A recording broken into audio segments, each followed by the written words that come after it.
Yo, what's good, everybody? Welcome back. Flag on Play, episode 21, man. Divisional round recap. How we feeling? How you feeling, G baby? Crazy weekend. I've been right all 2024. Shout out Samoa Joe winning the world. And that's cap. But have I been wrong?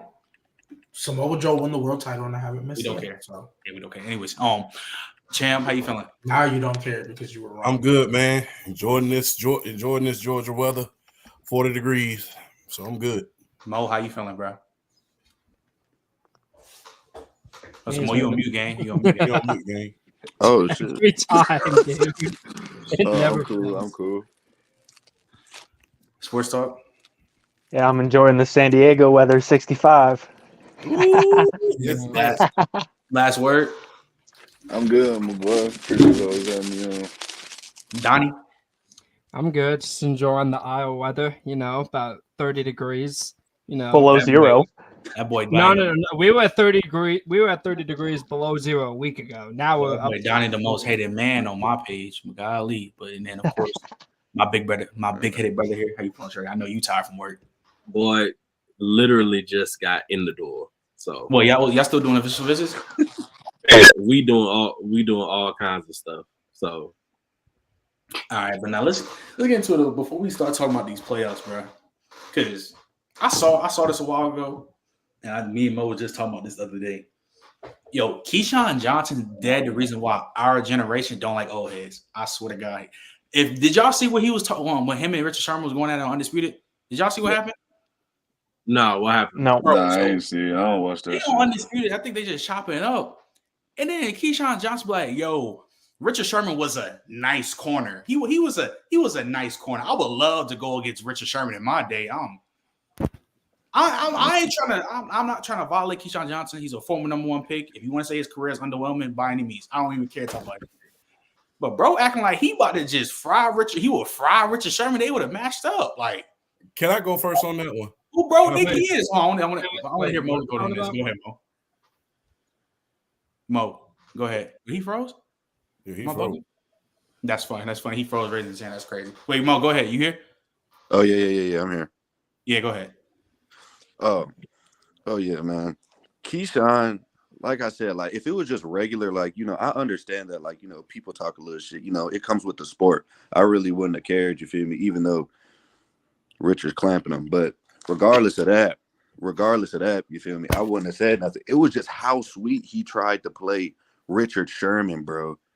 And I was like, dog, like the fact that bro sat there, stared into a camera in front of millions and said Richard Sherman was the lesser of Al Harris. That's a heinous state. What? That's snipe worthy. I'm like, bro, like, I get it. And I heard Michael Irvin talking about it. And it's crazy because when you have old heads and they bring up this conversation about, oh, we had to play, in the more physical era, this, and that, the third. I mean, I understand that to a degree, but like, I'm gonna keep it a buck, right? Just because you could legally rock bottom a receiver out of his release before you hit 5 yards doesn't mean it makes it necessarily harder. You know what I mean? But and it's crazy because I was just talking to somebody about this, right? How they'll constantly discredit the talent or the corners today, right? But at the same time, you'll agree that throughout the course of time, we're facing bigger, more athletic, more technical guys. We're facing better athletes with a far smaller margin of error with how tight the NFL got on playing defense. So when you're playing these guys, but at the same time, so how can you agree to that? And at the same time saying that, oh, like we had to play against these guys, but not give these dudes their respect. Like I said, this is Richard. I was like, it's Richard Sherman.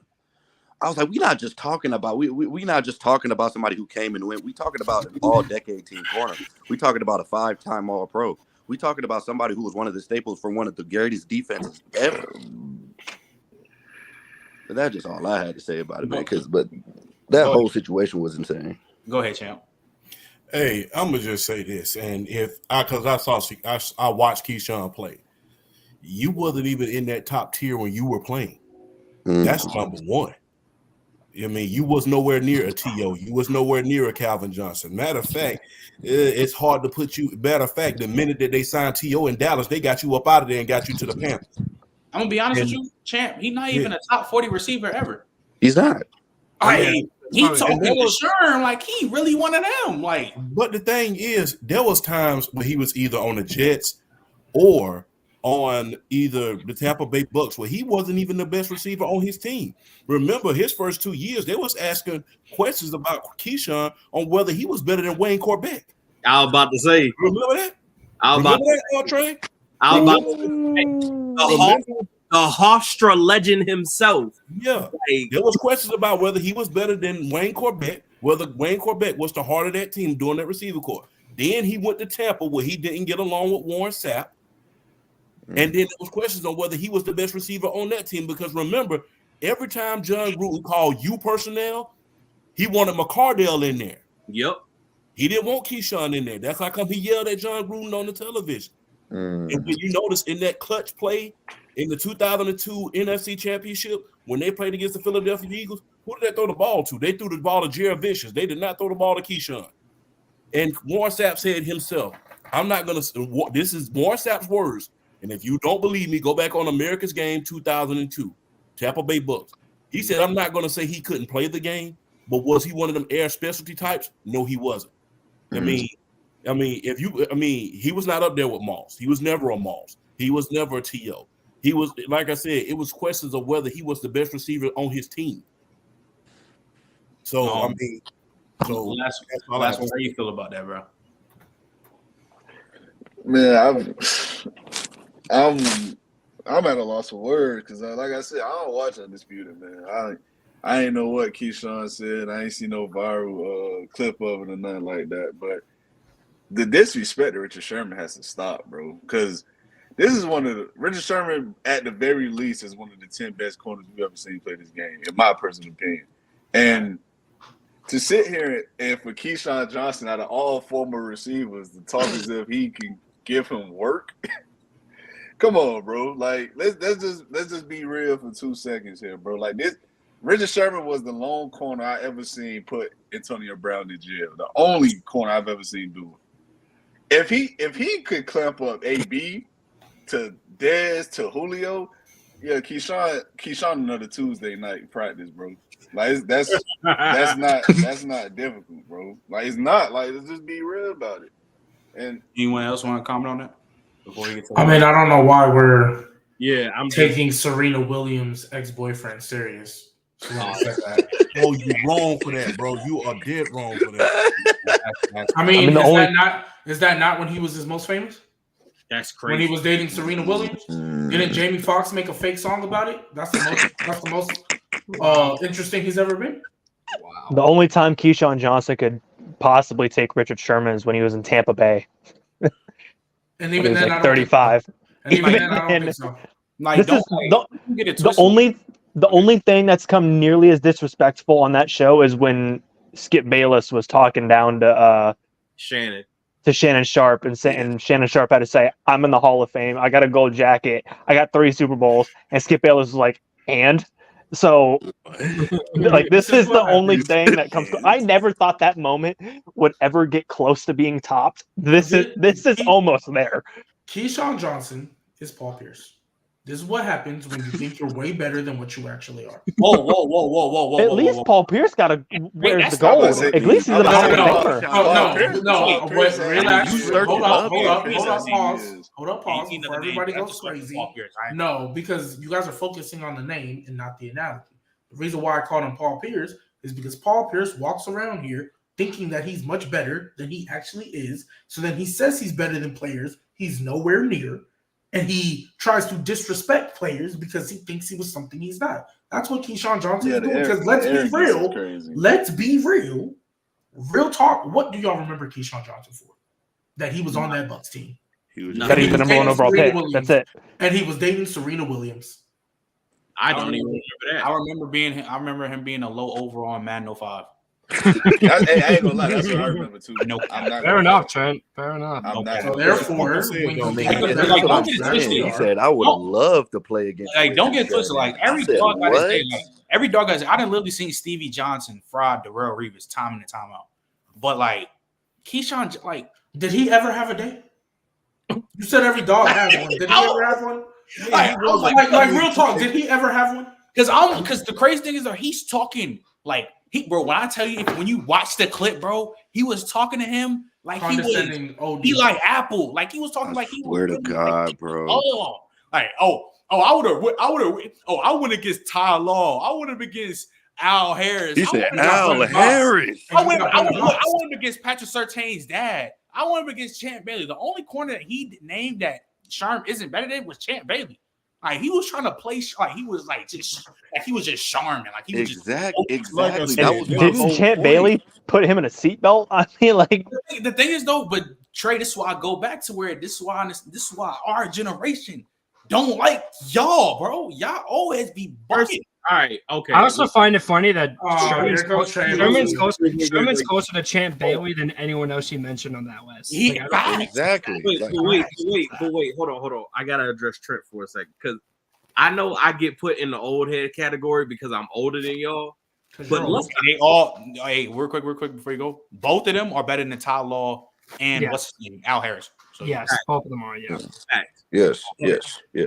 Just to go back to that point, I know it's funny to like throw me in the old head group, and I ain't trying to cast no aspersions.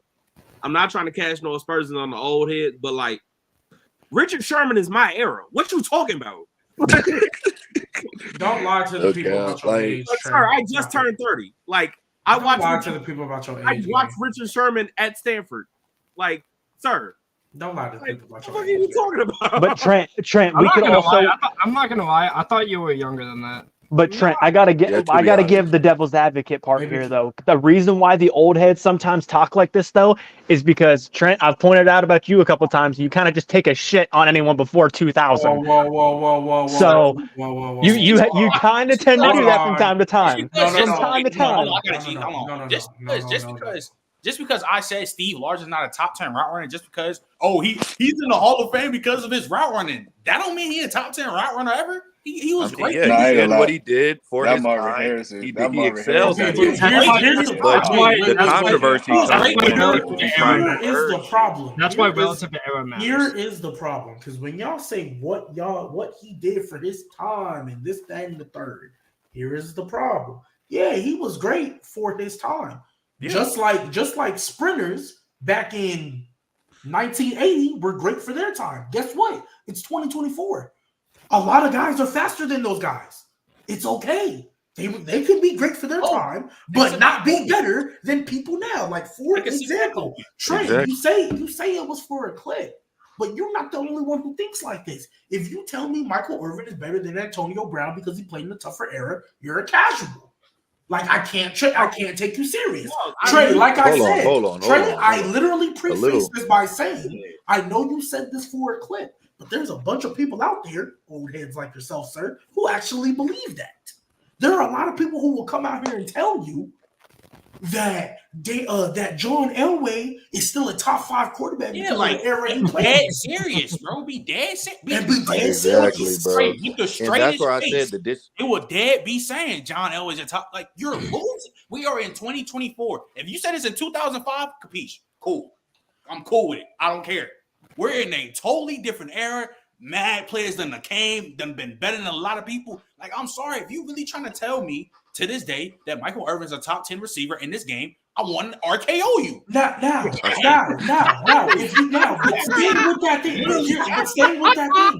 but staying with that thing, just because Michael Irvin, great first time, was bugging.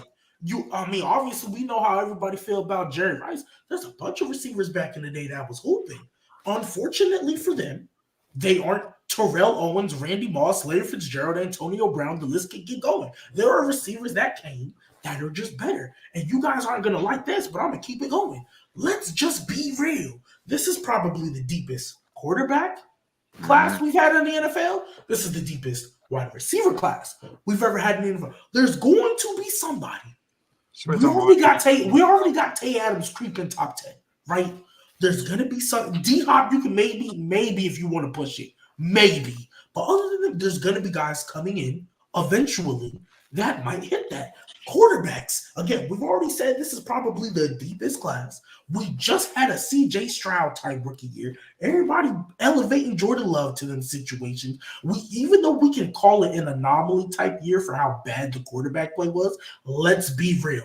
Are that many elite quarterbacks going to stay that bad consistently? No. So imagine when every quarterback is playing like they're supposed to, not just a couple. And if we just keep it a buck, the niggas that are coming out into the draft in this year and next year, somebody's gonna be better. Relax, Courtney. Relax. Yeah, there's gonna be people that are better. But like, especially when you take, especially with the way today works, bro. There's gonna be somebody more skilled than a. I mean, shoot, you may not like it right now. I'm not gonna be shocked if in 10 years I see somebody that's better than Antonio Brown. I'm not gonna be shocked. Why? Because Antonio Brown's peak was in the 2010s. In 10 years, guess what? That'll be 2034. I'm not going to be shocked. There's going to be people that are better. That's just natural, the evolution of the game. Natural evolution of athletes. And I say it again. You mean to tell me somebody who broke the world record running a 10-9 in the 100 is better than somebody running a 9-9 in the 100? No, they're not. Are they great for their time and how they competed against their contemporaries? Absolutely. But like, don't come to me and tell me Dan Marino or John Elway are better than Aaron Rodgers. Don't come to me and tell me that Michael Irvin should be over, I don't know, freaking Julio Jones and Martin. Keep it a beat. Do not tell me Jim Kelly's better than Lamar Jackson. Don't tell me that. I'm really like all the names you say Jim Kelly. Like, no, I'm just saying there are people to this day that we always bring up the relative era and this and that. But that doesn't mean they're better. That just means they're better. They did what they did in their time. They were phenomenal. Exactly. And twisted. But when a player is better, you just have to keep it a being they're better. Just because Michael Irvin or Andre Reed played in a tougher era, played in the era where you can grab and hold on, that don't make them better than Julio Jones. To be honest with you, bro, people don't understand this about one thing though. People always talk about they played in a more physical era. Michael Irvin was the reason they changed the rules for offensive pass interference. Yeah. That's the whole thing about it when they talk about, they played in the more physical area. Yeah, a lot of these receivers were the reason for you guys for the rule change. No. Go back and look for it. Go back and look at it. It's called the Michael Irvin rule. I'm not talking about you. I'm about to comment. My bad. Telling me Hines Ward is a top 10 receiver because he changed the rules? Come on, gang. No, I'm not. Come on, not you, champ. I'm saying in general. Like, don't tell me Hines Ward. He played in a tougher era and he had the rules changed, bro. He changed crackback blocks. Like, that was my whole. But he gave people CTE. That's what he did. Like, that's why he had. But bro. I tried to get. We tried to talk about that because people get that. Like, shout out Keyshawn Johnson. Wait, before we get into the doc, last word. I'm glad you're here because it was brought to my attention that you felt Brian Flores didn't need an apology. Can you just explain why? Did you see the video? I don't remember everything. I did watch it though, but I was pretty much gonna save it for here. But I know some of the points you referenced was basically that what's it called? He was at odds with the front office and everything. But I did want your full clarification before I did respond because it's not like I'm tripping or anything. But I thought it was an interesting point to talk about. Nah, so to expand on it, the reason why I say he ain't owed nothing, I mean, bro, the man first season coming in, his, I want to say third practice, he's purposely antagonizing his own team. Like, he went to, Kenny Stills. I'm tripping. I don't know why I couldn't think of his nigga name. But Kenny Stills, he purposely went out and played music to irritate his own players. And 2 weeks after that, I mean, not after that, but 2 weeks into the season, he gets into at odds with Minka Fitzpatrick, arguably your best defensive player on the team. He ends up getting him traded. Now you're looking at a situation where not only were this team already railing for talent, but now they're even worse because the locker room is being lost because of the head coach. And it's not that he wasn't respected in the locker room when he got there. The problem was, and like it's been with many other Patriot, you feel me, people off the Belichick tree, the problem is he's trying to take in and be this, you have to follow my lead because I know what I'm doing type player or coach, I should say. and he hasn't won anything to prove that it works. And that's what my issue came in, because everyone wants to speak about how he wanted Herbert over Tua. I said this on my channel. I said this on my page, all this stuff. That was him strictly trying to save his own face, bro, because none of that came out up until the point of Jobs was on the line, where they had real legitimate conversations about, yo, this might need to get blown up because it ain't working. Oh, it just so happened to come out. Oh, I wanted Herbert originally. I never wanted to. It's like Steve Wilkes, like when Steve Wilkes said he wanted Josh Allen.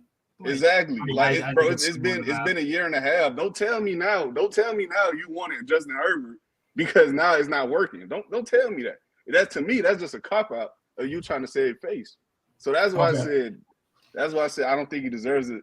Also, wasn't he a big? So wasn't he a big like I want Deshaun Watson type of a person? He wanted. Not only did he want Watson, bro, but he also purposely he literally purposely antagonized and pretty much derailed his own quarterback's growth, bro. Like, listen, I don't care if you want the guy or not. He's there. That's your guy. You don't have to like him. You don't have to want him. But it's your job as a head coach to get the best out of your players. Did he do that? No, he actually did the exact opposite. So here's where my counterpoint then comes. So if we remember that first season, Ryan Fitzpatrick was the starter. They pretty much were 3-3, which even though 3-3 is not much for them and that team, that was a big deal. They were right there, I believe, with the Patriots when Cam Newton's first year starting, and they were one game behind the Dolphins when pretty much Josh Allen was starting to do his thing. All of a sudden, the organization comes to Brian Flores and says, play Tua. He didn't want to do that. They said, play Tua, because we need to know whether or not this is going to be the guy so that we can either draft another one or replace him. Brian Flores did not want to do that. So first off, when your management is basically coming and telling you, hey, basically, even though you're the coach, hey, don't play this guy anymore, when it was working, that's a problem. Then, in the midst of that season, Ryan Fitzpatrick has to come in the second half on numerous occasions, 2 or 3 at least, and save them. Now, they didn't win every game, but Tua definitely got benched a couple times, right? Because it wasn't the thing. Now, you could say it was a rookie, whatever the case, but that's why Brian Flores didn't want to start him in the first place, because he felt he wasn't ready. He didn't want – when Brian Flores took over that job, even though the reports came out when they did, it doesn't change the fact that if a head coach wants a certain player and then the front office wants somebody different, and the front office basically says we're going to get our guy regardless, that's automatically going to cause the change. There's reports that's the reason Pete Carroll's not in Seattle right now. They went because they want to get a new quarterback, and Pete Carroll wants to rock with Gino. So that's one. So that's one of the things. So the second thing I want to bring up. So then we get to the next year. The next year, you referenced him antagonizing his players and playing music that'll get on their nerves, so on and so forth. Now we can disagree and maybe not like the necessary methods, but what Brian Flores was trying to get up there and do is put a culture in a team that had none. If we're just being blunt, usually when coaches take over the job and they know it's a rebuild, if you don't have a previous culture going into that, especially if you're coming from the Patriots or if you're coming from a place where there's been a set culture, you might not do the exact same, but you want to put your own spin on it. So that's what I believe he was trying to do. Now, we can disagree with how he was doing it. I will even say that was probably maybe not the right way to do it. But nevertheless, that was there. And then they started 1-7 or 1-8, whatever it was. Tua was hurt. They was rocking with Jacoby Brissett. And you can argue, yeah, maybe he was sabotaged. But remember, they also won their last 8 out of 9. They also went on a run and almost made the playoffs. What's it called? I think they lost like in week 17 or week 16. Yeah, they lost to They knocked them out. But they found a way to buy it in. And this is after the front office went to Brian Flores and said, hey, just keep losing. We'll pay you an extra $100K for each loss you take. That was after that. After they said, hey, let's get our draft stock going. Because remember, the front, and we can say whatever we want, the front office wanted to keep losing. They wanted a quarterback too. Now, granted, they might have disagreed on which one. Now, the reason why I said shout out Mike McDaniels for maximizing him is because Mike McDaniels, they traded for Tyreek Hill. in the same season, they were like, hey, look, we just going, which a good coach should do, especially an offensive mind. You're going to highlight the strengths and you're going to hide the weaknesses. The reason why I said Brian Flores needs an apology is because Brian Flores, even though they don't look as, this offense hasn't looked as good, Brian Flores also was working with Devontae Parker as his number one weapon. You know what I mean? He didn't have the luxury. I think maybe that last year he did, but I mean, obviously he's a rookie. He didn't have the luxury of having Tyreek and A-Chain and Mostert and Jalen Waddle over there. He was working with Devontae Parker and Mike Gesicki and whoever the crap was they running back at the time. I don't know. Savon Alman. Nah, it was Savon Alman, Miles Gaskins too. Yeah, Miles Gaskins. This already, man. You know what I mean? So that's why when I said that's why when I said I think we owe him an apology. The reason why I was referencing that is because Tua, especially that's why I said you don't make a trade for Tyreek. You don't make a trade for Jalen Ramsey, Bradley Chubb. You don't make a trade for all that if in your mind you're not trying to win now. It's the whole reason Jared Goff got traded because they had a win now roster and Jared Goff was not playing at the level that he needed to get him over the hump. Brian Flores saying he didn't want that. Now, granted, hindsight is 2020. Deshaun Watson at the time, because remember, this is 2019, right when Deshaun Watson is pretty much, first taking his little sabbatical. At that time, if they get Deshaun Watson, my goodness.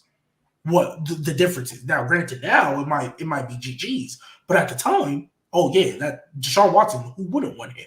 Justin Herbert came out the gate bugging, and it's like, dang, maybe you should have got him. Tua was getting replaced in the same season, so that's why I said maybe Brian Flores was right. This is not going to be the guy to get us past, because making the playoffs, even I'm not going to say it's easy, but it's a lot easier to make the playoffs and be a one and done than it is to be a Super Bowl contender in and out. And that's why I was referencing him needing an apology, because he tried to tell y'all, I don't think this is going to be the guy to get us where we need to be. So this is my thing, right? And this is why I can agree with you saying that maybe Tua isn't good enough to get you to the point where you think you could get to, and why you traded away these assets and got all of these a plethora amounts of players with talent. I can agree with that. But two things can be true at once. He can be right about Tua not being good enough, but he could also be dead wrong on how he handled the entire situation with the Dolphins. For example, when he first got in and they actually had the plan to quote-unquote tank and actually go out and get the first overall pick and possibly take Joe Burrow, because that's another story that came out. He didn't go along with the plan. Now, if you want to say that's his fault or not, I get it. That's on the GM for still hiring him, knowing he wasn't all aboard on it. I get that. But at the same time, if we're going to sit here and say a guy didn't have the talent on his team in order to compete, how the hell am I supposed to kill Tua if he ain't got the talent on the field either? I mean, you just said it yourself. We're naming dudes like Devontae Parker, Miles Gaskins, Salvin Ahmed, and who was our number 2 receiver before Jalen Waddle? Yeah, I don't even remember. So it's like, Parker, I'm not pretty sure. I'm not.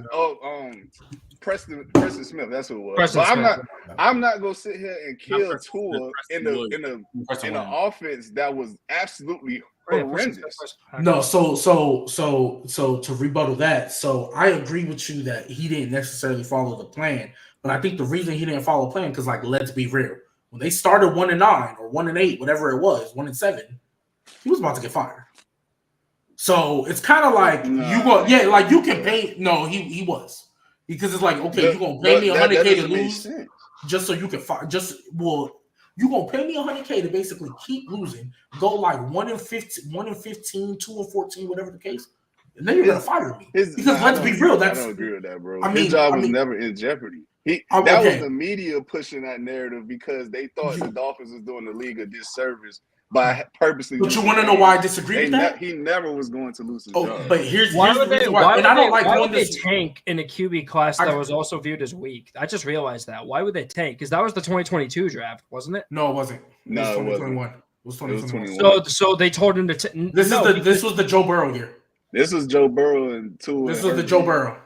But wait. Hold on. No. The year they started 1-7, that was the 2022 draft, was it not? No, that was. He's saying they was losing purposely they were supposed to purposely lose that season to go out and draft the guy the next following draft. Yeah, and then also too, because if we keep it a buck, I've seen Lovie Smith get fired twice after 1 year with no talent. Like if we just keep it a buck, no. I hate going this route. Wait, I don't usually go this route. I really don't. But let's be real, black coaches, bro. Like in the history, if we just really keep it a buck, you're not telling me a black coach after having a losing season in year 1 and then going 2-14 and 3-13 in year 2 is keeping his job. No, I don't disagree. I don't disagree with that's why I'm saying that's why I don't think because remember, even though he started 1-7, that's why I don't think he wanted to follow that plan because hey, I'm gonna keep trying to win because you won't fire me regardless. I mean, there's a whole lawsuit because of that. There's literally a whole lawsuit because of that. That's the thing. That's the thing I don't agree with because you're right from the perspective of black coaches don't get the same opportunity or chances like other coaches would get that we've seen in the past. But the issue with that is again, he literally came into the let's not forget the entirety of the situation. They tried to bring in Tom Brady and Sean Payton because Brian Flores quite literally let it be known to the league that listen, these dudes is doing some shady shit and I'm not with it. I'm trying to do the best I could do or become the best coach I could become. And that's not me saying that he wasn't owed like somewhat of a better chance because he didn't really have a fair shake with the talent he had. I will admit that. But he also didn't do himself any services either by making enemies in the front office. He literally was at odds with his own general manager, the guy who you have to be, at the very least cordial with in order to get certain players or, to make certain moves. He was not only at odds with the GM, but he literally had players that he wanted to sign turn his back on them. Let's not forget, Kyle Van Noy quite literally came out after he was released by the Dolphins after his first season and said Brian Flores is sabotaging his team, basically. Like, he is trying to be a dictator amongst men. At the end of the day, these are grown-ass men in that locker room. This ain't high school. Like, you're not going to sit there and talk to grown men like they children. And he didn't understand that. And that's going back to the Patriot tree. We've seen a numerous amount of Patriots coaches try to come in, insert this winning culture that's not there, and it does not work. That's why I said he doesn't deserve no benefit of the doubt. Or no. This will be the final thing. This will be the final thing I'll say to that then, and then we can probably move on because I hear you. I'm trying to insult this like culture, like if it doesn't work, but don't you think, especially going to the Dolphins, because let's be real, at that point, the last somewhat bit of success they had was the last year with Ryan Tannehill and Adam Gase. I think that's the last time they made the playoffs going into that season.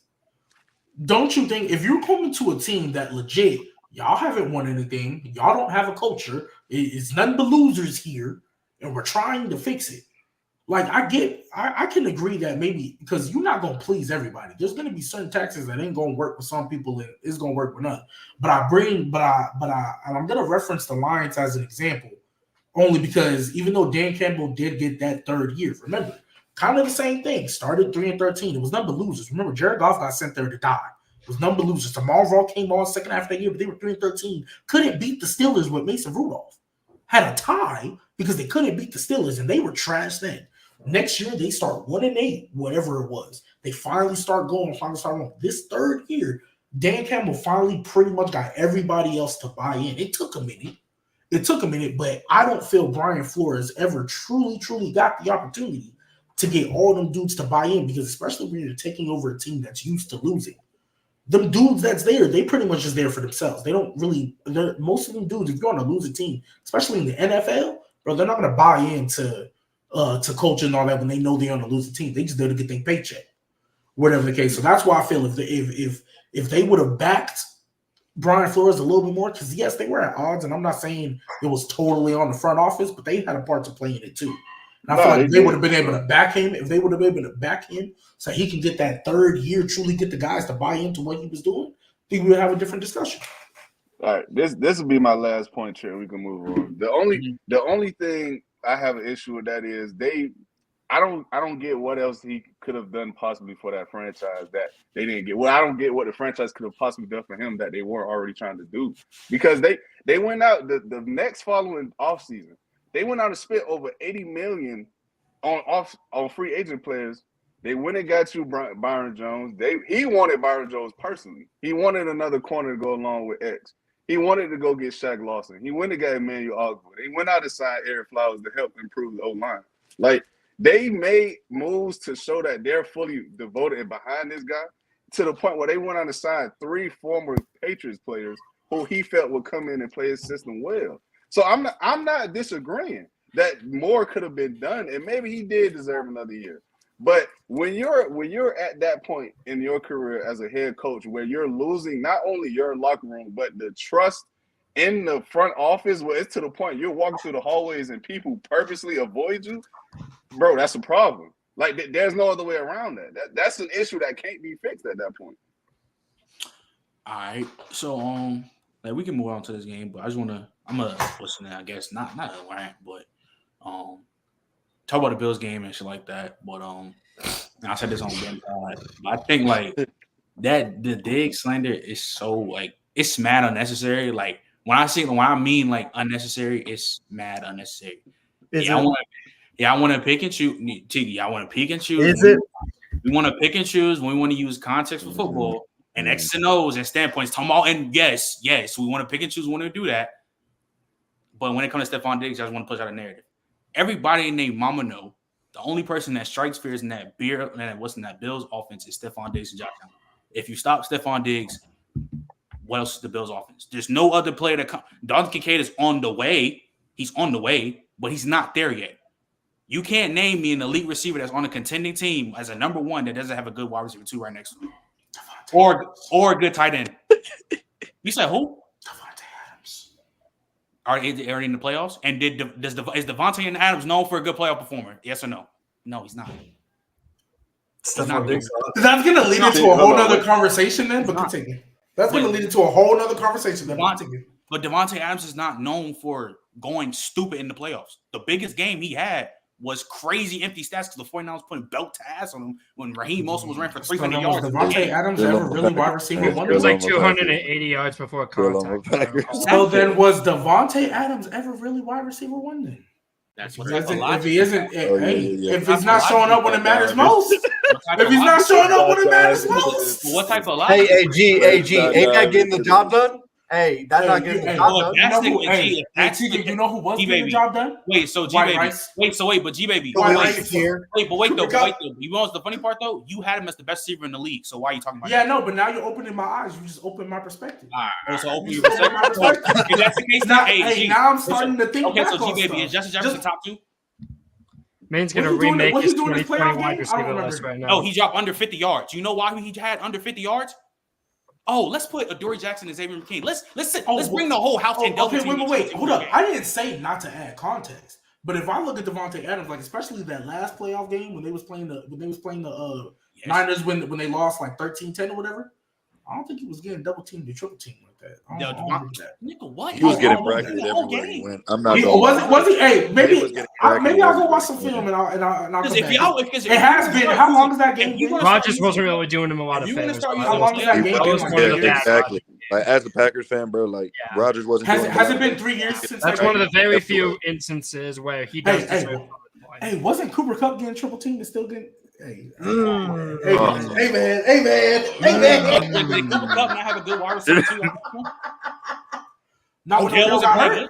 Not when Odell got hurt. He was getting triple teamed the whole time. That was in the Super Bowl. What the fuck? What? What'd he do? What'd he do? One game. Hey, he got the job done. He got the game-winning touchdown. Hey, crazy. He didn't even deserve Davante Adams only had one game that year they lost. What was that? 2021. The thing with Diggs is it consistently happens. He doesn't have a good wide receiver 2 next to him. He has Gabe Davis next to him. Like I said again, name me a elite wide receiver. You know it's crazy. Gabe Davis has a good wide receiver 2 or tight end next playoffs. Though. You said what? Gabe Davis outperformed Stephon Diggs in the playoffs. Because of what? Crazy. Because of what? Hey, I'm just saying, bro. So 1 year it's Gabe Davis, the next year it's Khalil. He said, "I'm just throwing it out." He getting double teamed on that drop. I'm just saying, getting double teamed on that drop. He's sold, but that's the one game. Yes, he's sold. I'm not going to say that, but to talk about his whole stance when he's playing the Chiefs, oh, this and that, blah, blah, Oh, blah. he wasn't good against the Bengals last year. Bro, That was more Josh Allen and Stefon Diggs. What are you saying? That's why he got slandered for last year. What are you saying? Yeah, I agree with Trent. That was more Trent, you did say. Are we talking about like Stefon? Are people saying Stefon is overrated as a whole? Or are they saying like he's just a bad player? No, they be always talking about Trent got him top 3. No, but people always talk about his playoff performance and this and that. I can't say because y'all always talk about what his slump and this and that. Why does nobody talk about what AJ Brown did? And y'all not giving a pass for that? Well, here's the thing, though. AJ Brown was never in that conversation. So what? And people was trying to say he was MVP. No, he wasn't. No, Stop. Hold up, Trent. Nah, he wasn't. No, Trent, you're mixing. He was in French top 5 arguments. The Trent, best in the league. He was never in those conversations. Trent, I never said other people didn't have him there. I'm saying he should have never been. I agree, but no, I agree. But here's the point, though, G. Here's the point. Also, CeeDee Lamb is another elite receiver that doesn't have a good number 2 next to him. Why Brandon Cooks is not a good wide receiver too? What? I mean, what's the line? You know what? I kind of agree. I mean, Brandon, wait, so now Brandon Cooks was underwhelming. He's all right. He's Brandon Cooks No, he's not a good wide receiver. The second option on that team is Ferguson. Like, let's be real. The second option on that team. Donnie, is that still not a good option? Is Brandon Cooks? No. I agree it is. It is. But Brandon Cooks. So what's your baseline for good? Brandon Cook is straight. But Trent, you did say when Stefon Diggs isn't playing well, what did the Bills do? I'm just saying they averaged 30 points and won 5 out of the last 6 games. Just gonna throw that out there. I'm just gonna throw that out there. Like getting the job done. When Stefon Diggs ain't doing well, they've averaged 30 points and won 5 out of the last 6. I'm just throwing that out there. I will say. What is that? Hold on. You said what do they do when Stefon Diggs ain't good? Everybody and their mama know regular season games and playoff games is totally different. What are you saying? If that's the case, then Lamar Jackson needs to get the biggest slander of the world. Talk about playoff performances then. Everybody knows their mama. You stop Lamar Jackson on the Ravens before this year, you win the game. What are you saying? Why are we talking about regular season games and complaining to playoffs? I thought you said that, but I've heard you say in the past that wide receivers, you don't judge their playoff games the same as you do. I don't judge playoff games for wide receivers because you're gonna start dying on terrible hills and bad hills because it's all situational. Because we want to talk about judging off wide receivers on playoffs. Larry Fitzgerald is top 2 receiver of all time live. Not close. Top 5 game, you feel me? Hey, if you want to use playoff facts for that much, Larry Fitzgerald's better than T.O., better than Randy Moss, he better than Calvin Johnson. Calvin Johnson's not even a top 50 receiver of all time if we just talk about that. If you want to bring in playoff factors so much for wide receivers, you're going to start dying on terrible hills. No, but I'm saying earlier, we could pull it up. We could pull it up. But Trent, this is the problem. This is the problem for me though. A player cannot underperform for 2 months, bro, and just be left completely unscathed, bro. I acknowledge the down slump. I will say, I don't think it's for the whole year. I don't think it was so far in underperforming. If that's the case, then why do you? I don't think he was underperforming. I think the change in the offensive scheme. I feel like all the Stefon Diggs, because you have seen a decline in his production. Like I remember seeing a TikTok. I don't remember exactly what, but it was like a TikTok of him saying that he hasn't had an 100-yard game since like mid-October or something. October 15th. Yep. Yeah, but I'm saying it was like, but if you watch it, it was like a lot of it has to do with like the schemes, and it's not just chucking the ball. Fuck it, Stefon Diggs is down there somewhere. Okay, but hold on. He's been targeted. So I'm just going to throw a stat out there. I'm not saying anything about Stefon Diggs in regards to this. I'm just going to throw this out there. I don't remember how many games it's been, but what's his name? Shakir and Diggs both have 462 yards, and he has 40 targets, and Stefon Diggs has 80. I'm just going to throw that one out there. Okay, so let me ask you this, Sports Talk. Do you feel since you throwing? But we can't say that he's not getting the opportunities. That's what I'm getting at. You can't say he's not getting the opportunities. You just said that. Whoever in the corner, he just said that. Talking at the decline. We're still talking about a guy who has 100+ catches and 1,100 yards and like 7 touchdowns. And so real quick. So that's where I want to go. Even when we're talking about that decline, I don't know if y'all rewatched the game or whatever the case, but 8 targets he had in his playoff game. Yeah, I don't believe all of them were ducks. He only had 3 catches. And we know for sure there was at least 1 drop. What happened on the other 4? I think majority of they was using him like Khalil Shakir, so I don't really know. I have to go look back because they was using him a lot in the quick game and stuff. Throwing him. So my thing is that was my point. That's my point. That's not Diggs. Because look, all trolling aside, right? All nastiness and all that. Stefon Diggs I don't think Stefon Diggs is necessarily the issue. However, I do mean wholeheartedly, and because for a long time, right? For a long time. We were talking about how Josh Allen. It was them hospital balls, no cap day. That's why I was asking. Yeah, there was them hospital balls. Some shit was crazy. For a long time, we were talking about how Josh Allen needs to learn how to throw to somebody other than Stefon Diggs. How he always force fed him in all this case, right? The second Joe Brady came in and started spreading the ball out more, we got on Josh Allen. Even though, yes, Stefon Diggs was wide open on that drag route. I feel like we've been killing Josh Allen for basically not feeding that man more. But G baby, I'd like to point out though that throw that Josh Allen makes, that's the correct throw. That's the same one that he made to Gabe Davis the year prior. I'm with you. That's what I'm saying. Because my thing is, if he makes that touchdown, nobody's talking about that. Everybody's saying, "Wow, what a great throw!" Now they might be complaining that you left too much time on the clock. But it's the same thing we saw last year. I'm not gonna hold you though. Even though it's you can say all that, bro. It was ass open. Like, bro, like you have to make that. Yes. No matter what. No matter what. Yes. No, I hear you, but you gotta understand, right? You gotta understand because the way they've been playing Stefon Diggs most of that game, right? The way Khalil Shakir ran that route, bro, he beat it. It was open. I guarantee you, Joe Brady called that play because he was like, "It's second down. There's possible for a chance you can get this touchdown. But if you don't, guess what? We have a third down." Now, when you look at the third down play, yes, there was three dudes at the stick that he just didn't see. It was pretty much all 3 of them sat in the zone perfectly. Pick which one you want to throw to.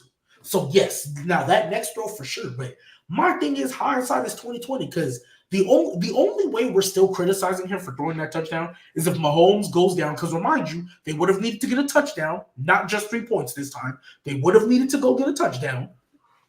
What's it called? So if he throws that throw and scores a touchdown, the only way we might still kill him is if Mahomes comes down and wins. The issue is, though, but nevertheless, because and again, and I said this on Press Box, shout out Press Box, shout out Players Choice. I said it there too, and I'm gonna say it here. I will never forget Chris Paul one time in the interview, they lost a close game. But with like 9 seconds left, he saw a wide open opportunity. I don't know if it was an assist or he got the bucket. And the interviewer asked him, "Oh, you scored that bucket with like 9 seconds left. Should you have waited?" He was like, "Why would I turn down an open shot? It was there. Just play defense." Right? That's how he felt. I feel like right now, even though because I promise y'all, if Josh Allen makes that throw, especially if they win that game, we're not criticizing him. We're not talking about it. But we're not talking about it. But you know how many times you can do that with other quarterbacks? They make this throw. We're not talking. Bro, of course, that's my point.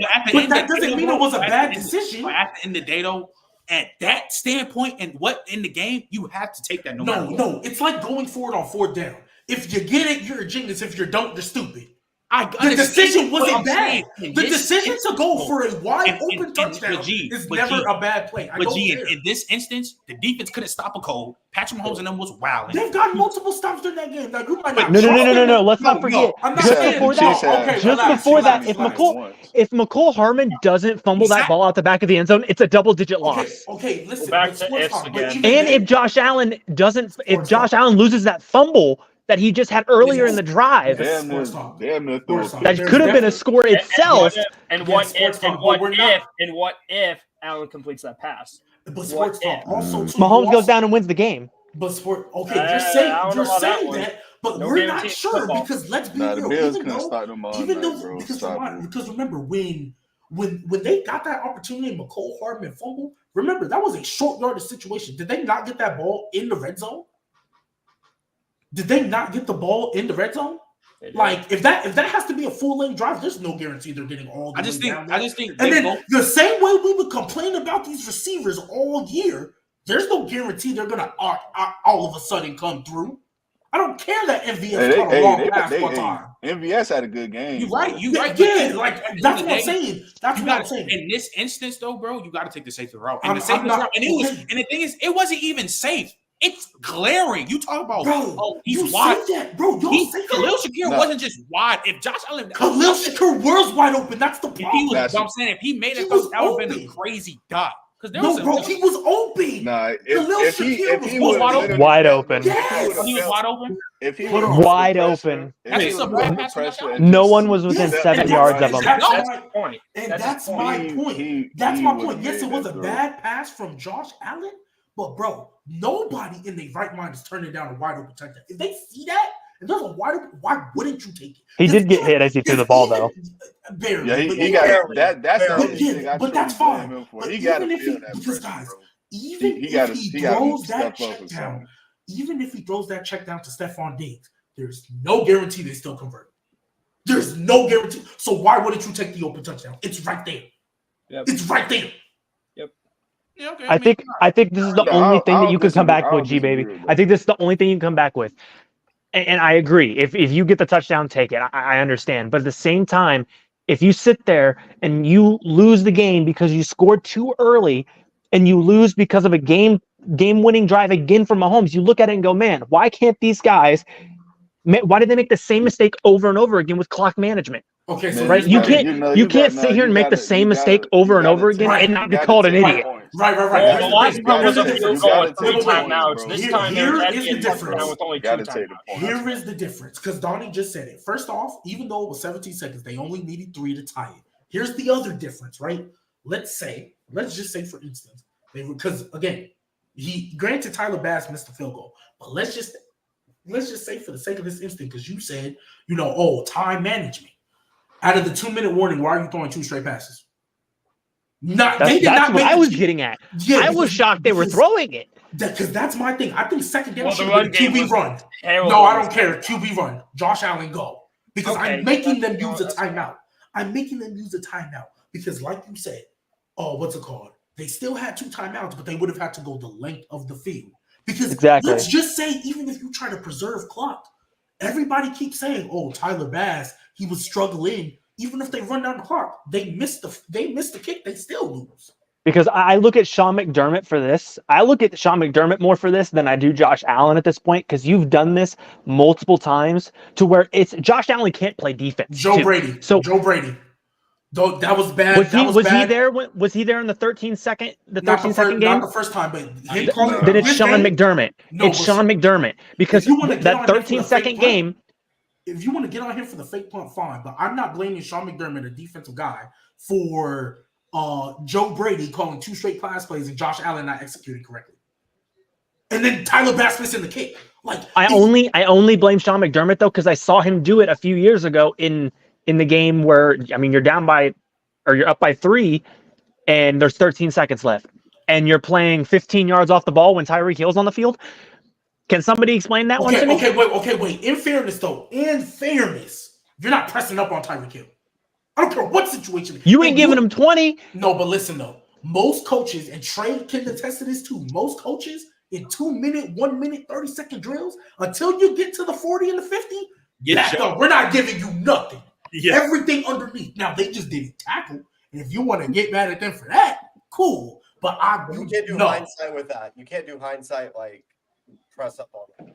You can't press up on him. Tariq with 20 seconds left in the game is you should get fired for. That's a fireable offense. That's what I'm saying though. If you press there's exceptions to every rule. No, if you press up on Tyreek, I'm not saying you press up with everyone, but you need someone up. That's a fireable offense. Not with Tyreek, bro. Not with Tyreek. What if Tyreek beats him at the line? Then you're screwed.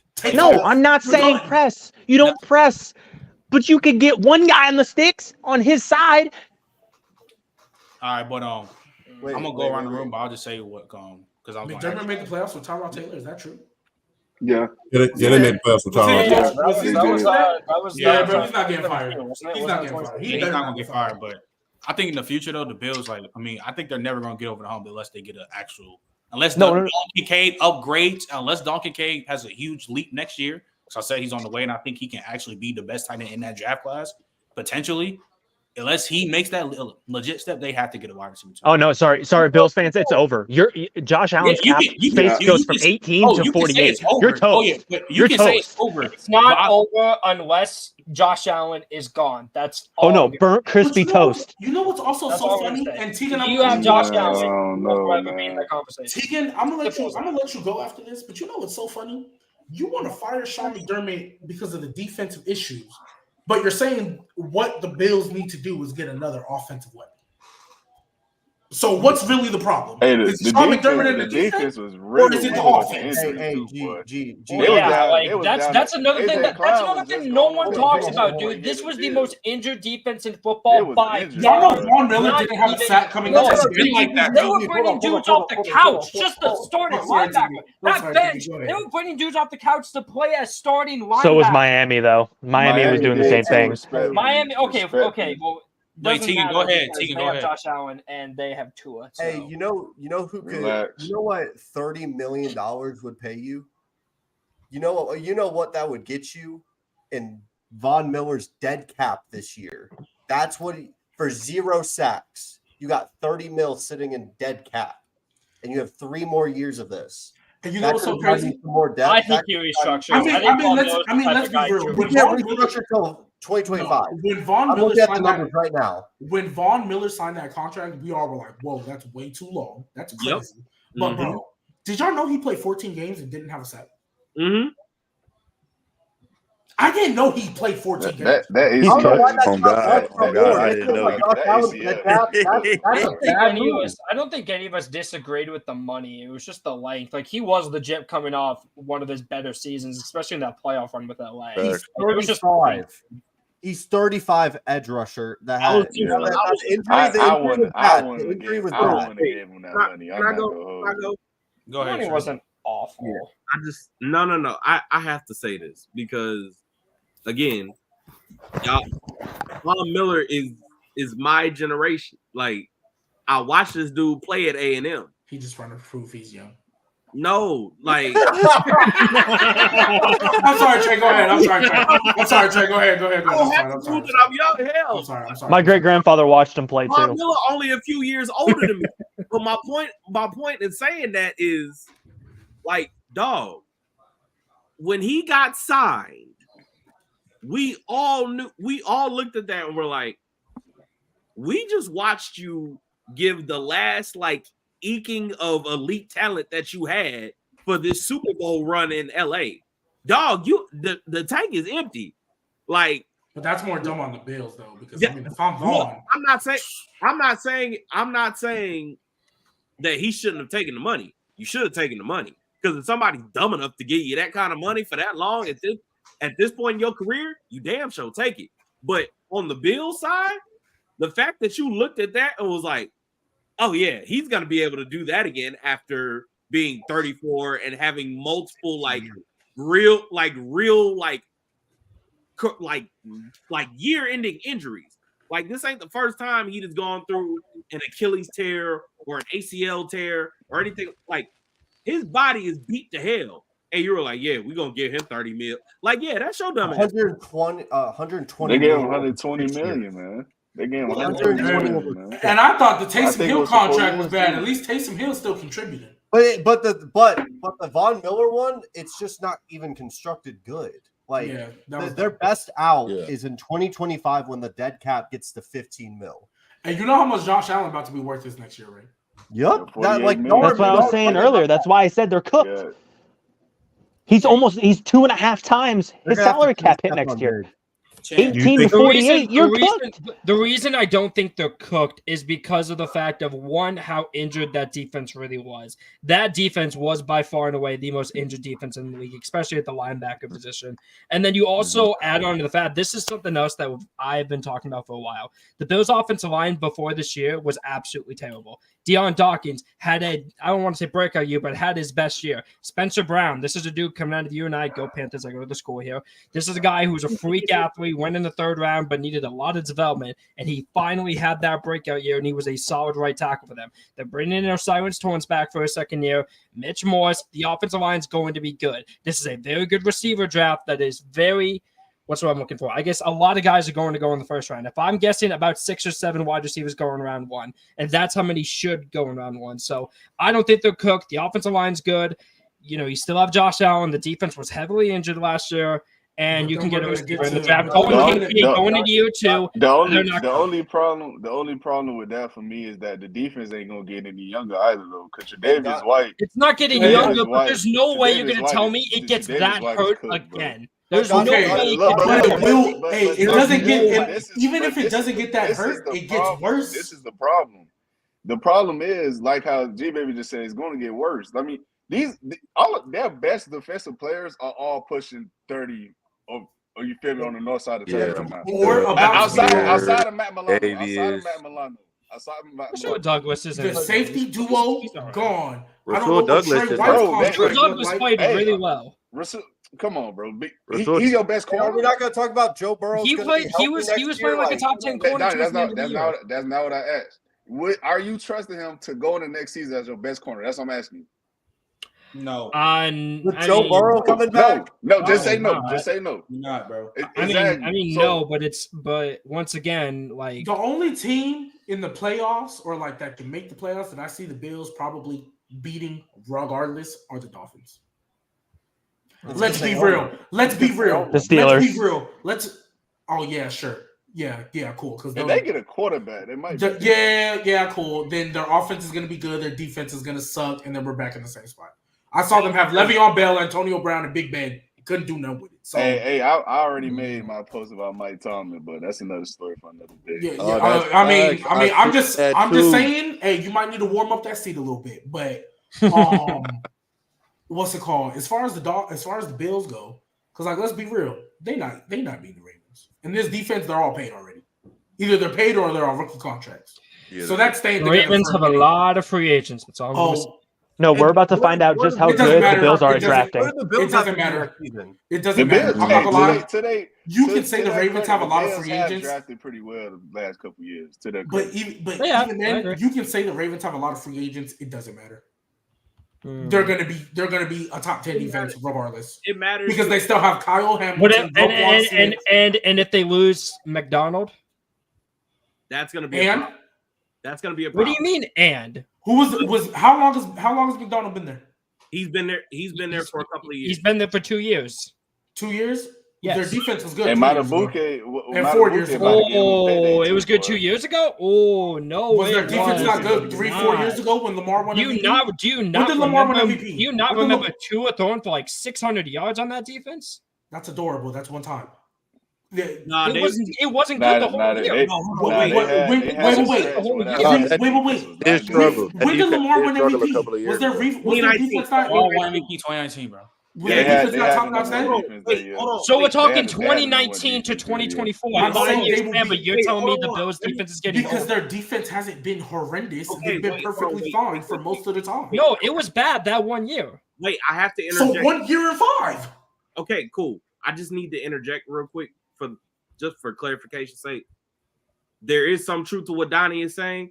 Like, yes, when Wink left Baltimore and went to the Giants, that last year he was in Baltimore, yes, they were injured heavily, but they were awful.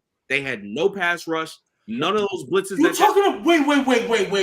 No, I'm sorry. Are you talking about the year when literally every single one of their secondary was gone, bro? Oh, but the Bills don't get a pass for their injuries? The Bills don't get a pass for their injuries? I didn't criticize them for their injuries. Listen. I didn't criticize the Bills for their injuries. They just get injured every year.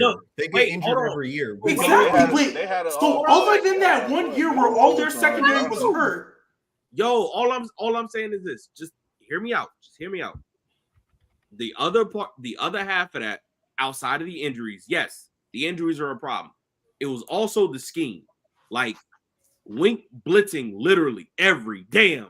Like that was the problem. Mike McDonald coming in there with the infusion of talent that they got in when they traded for Roquan Smith. Yes, like all of that stuff like turned into what we are currently seeing. Also, having a guy like Chuck Smith on that staff who isn't talked about nearly enough. That's why you have guys like Jadeveon Clowney and Kyle Van Noy well into the like twilight of their career they have multiple outside linebackers with 5+ sacks. Like they're leading the league in sacks, and they don't have a dominant pass rush. So then this is what I'll say to that. Even with Mike McDonald leaving. So first off, you brought up the 1 year was bad. Yeah, facts. And that's fine. So even with with the 1 year where literally they lost everybody on that secondary. Yeah. And then you talked about the scheme with Wink where he was blitzing everybody. Well, if you're gonna blitz everybody, but you don't have corners that can cover it, a lot of one-on-ones are gonna be wide open. So other than that year, and then when McDonald leaves, they still got a lot of pieces. They still have Kyle, Roquan, Patrick Queen. That defense is still good. Free agent. Marcus Williams is there. Free agent. Those are the arguably top two. Marcus Williams is still there. Marlon Humphrey is still there. Who's the guy opposite Marlon? I always forget his name.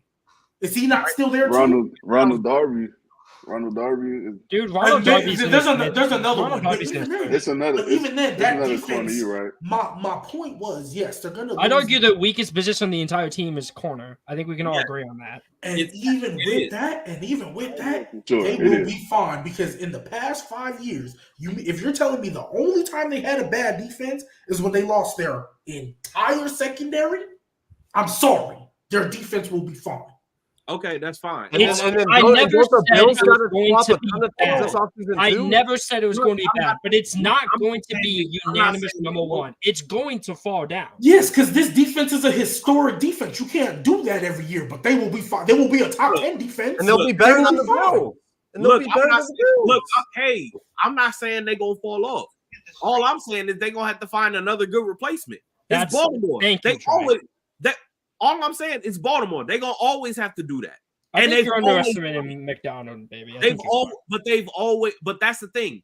It ain't like they had one dude there for 20 some odd years who was the reason why the Ravens defense was the way it was. They've had multiple coordinators throughout the entire course of that franchise, and their defense has always been great. Why? Because they believe in defense. They'll find a replacement. I'm just saying he ain't gonna be there. And the pieces are there. They doing it the right way, man. They linebackers, man. Roquan and Patrick Queen, man. Also, they made the mistake though with Trent Simpson is there. They will be fine.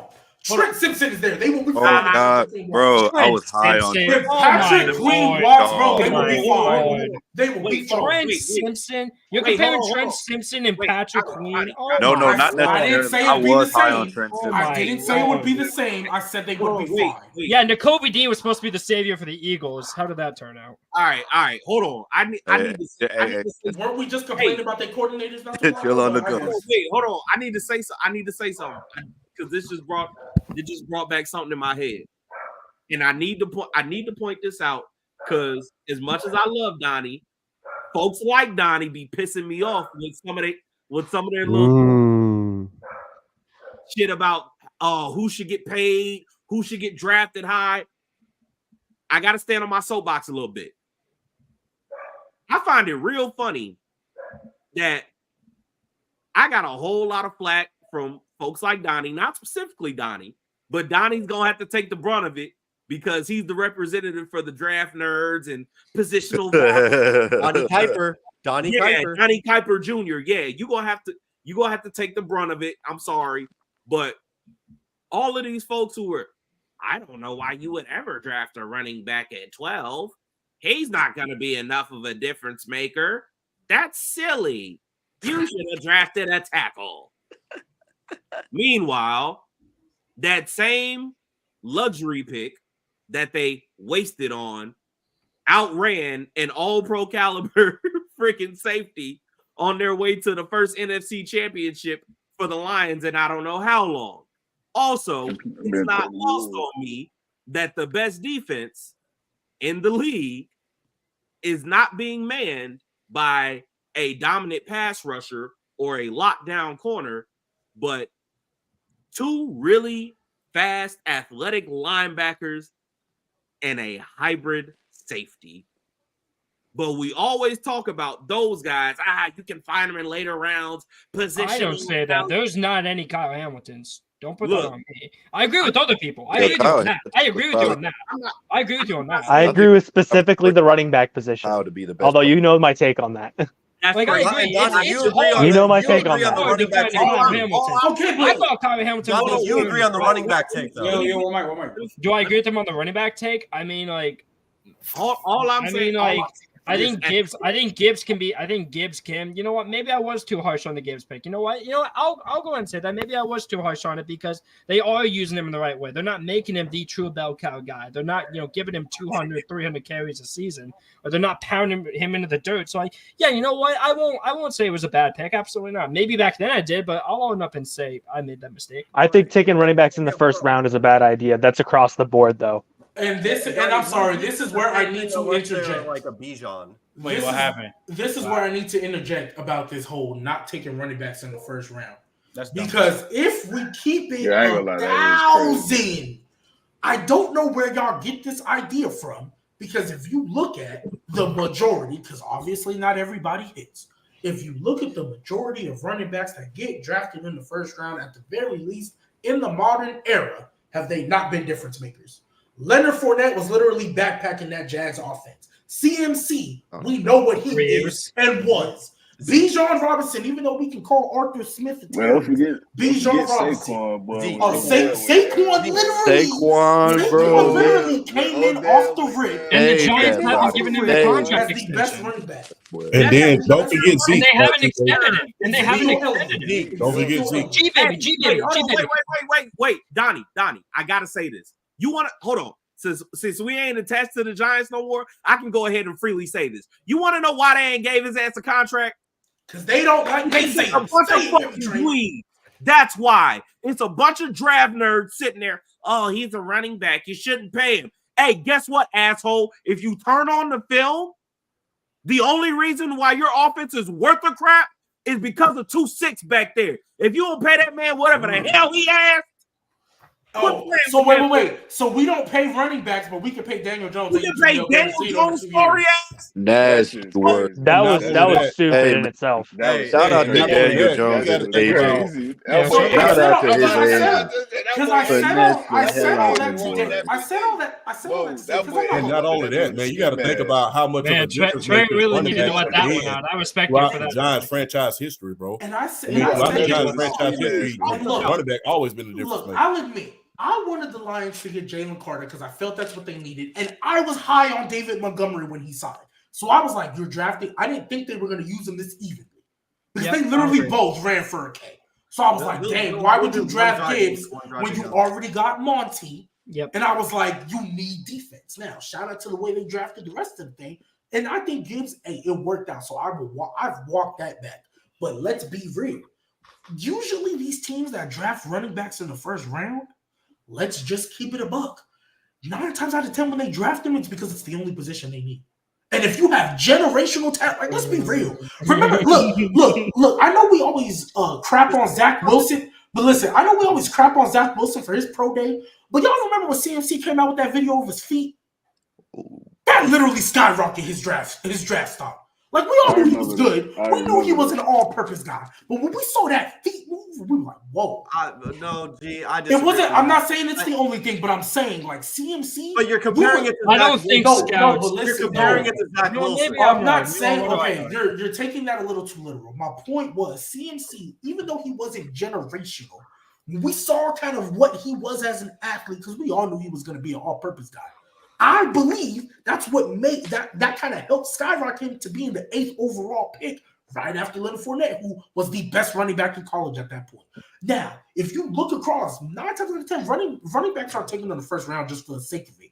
When you look at the teams, like when the Panthers drafted him, you could argue they needed a receiver, but other than that, what else did they need? The Jags, they literally drafted Fournette. Granted, they didn't have really much of nothing. And Blake Bortles was the quarterback, but they didn't have a running game the year before. And Leonard Fournette got there off the rip, helped that offense, even though Blake Bortles was still trash. Ezekiel Elliott, they had just lost DeMarco Murray when they didn't want to pay him after Des Bryant said he'd take a pay cut. What happened the next year? The running game suffered. So what did they do? Dang, was suffered. And then, what's it called? What's his face got hurt? Tony Romo. They were like, dang. And we don't have a running game? All right, we know Tony coming back. Let's go ahead and get Ezekiel Elliott. And then that same year, every time I be hearing, you don't take first round, you don't take running backs in the first round. Later on, be the same people that be saying later on when they be losing, oh, they need a run game. What a God. Like I swear, it's usually the same. It'd be the same thing. Go ahead, No, I was just gonna say it's usually the late first round running backs that don't work out, like Rashad Penny, which was mainly due to injury, and then Sony Michel had like. Hey, look. I would never live this down to the day. You know, Bill Belichick would still have a job if he drafted Nick Chubb. Yep. Bill Belichick would still have a job if he drafted Nick Chubb. I don't think Tom Brady leaves if he drafts Nick Chubb. Yeah, I agree. I do agree. I agree. I think not taking the running back notion now today is dumb. It shouldn't be a rule. Y'all have heard me talk about this. I'm gonna bring up an old argument real quick. I'm gonna bring up an old argument real quick. But Sports Talk, the fact that me and you literally had a screaming match when you said Nick Chubb wasn't worth $10 million is crazy. Who said that? No. That's not what I was getting at. Oh, you are totally taking out of context what I was saying. Najee Harris, perfect example. I was saying if you had to lose players on your defense in order to gain Nick Chubb, it was not worth it to the Bills at the time. I'm still doing it. That's I'm doing that. For the Bills. Wait, stop. You're saying it was for the Bills? I'm not yes, for the Bills. Just for the sat Bills? on this platform For the right Bills? now. It's that they need another offensive weapon. If they had Nick Chubb, they probably would have won the 2 Super Bowls by now. Y'all literally just said right now on this platform that the Bills need another offensive weapon. Y'all just said that. If they would have had Nick Chubb, they need I did not. Not just an offensive weapon. I did not say that. If they did, but like majority of the teams that we talk about that need a run game, you go get a star running back. Just imagine in an alternate universe, the Ravens get Saquon Barkley.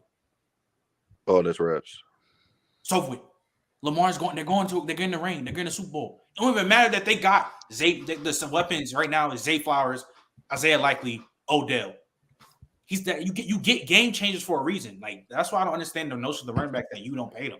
Unless they got crazy, unless they have a crazy injury history, like a safety, injury history starting to stack up. That's why I started even to push back. But even when he's healthy, he's giving you 1,300 yards. I'm just traumatized. I'm just traumatized by David Johnson. Well, okay. David Johnson was never that good though. Nick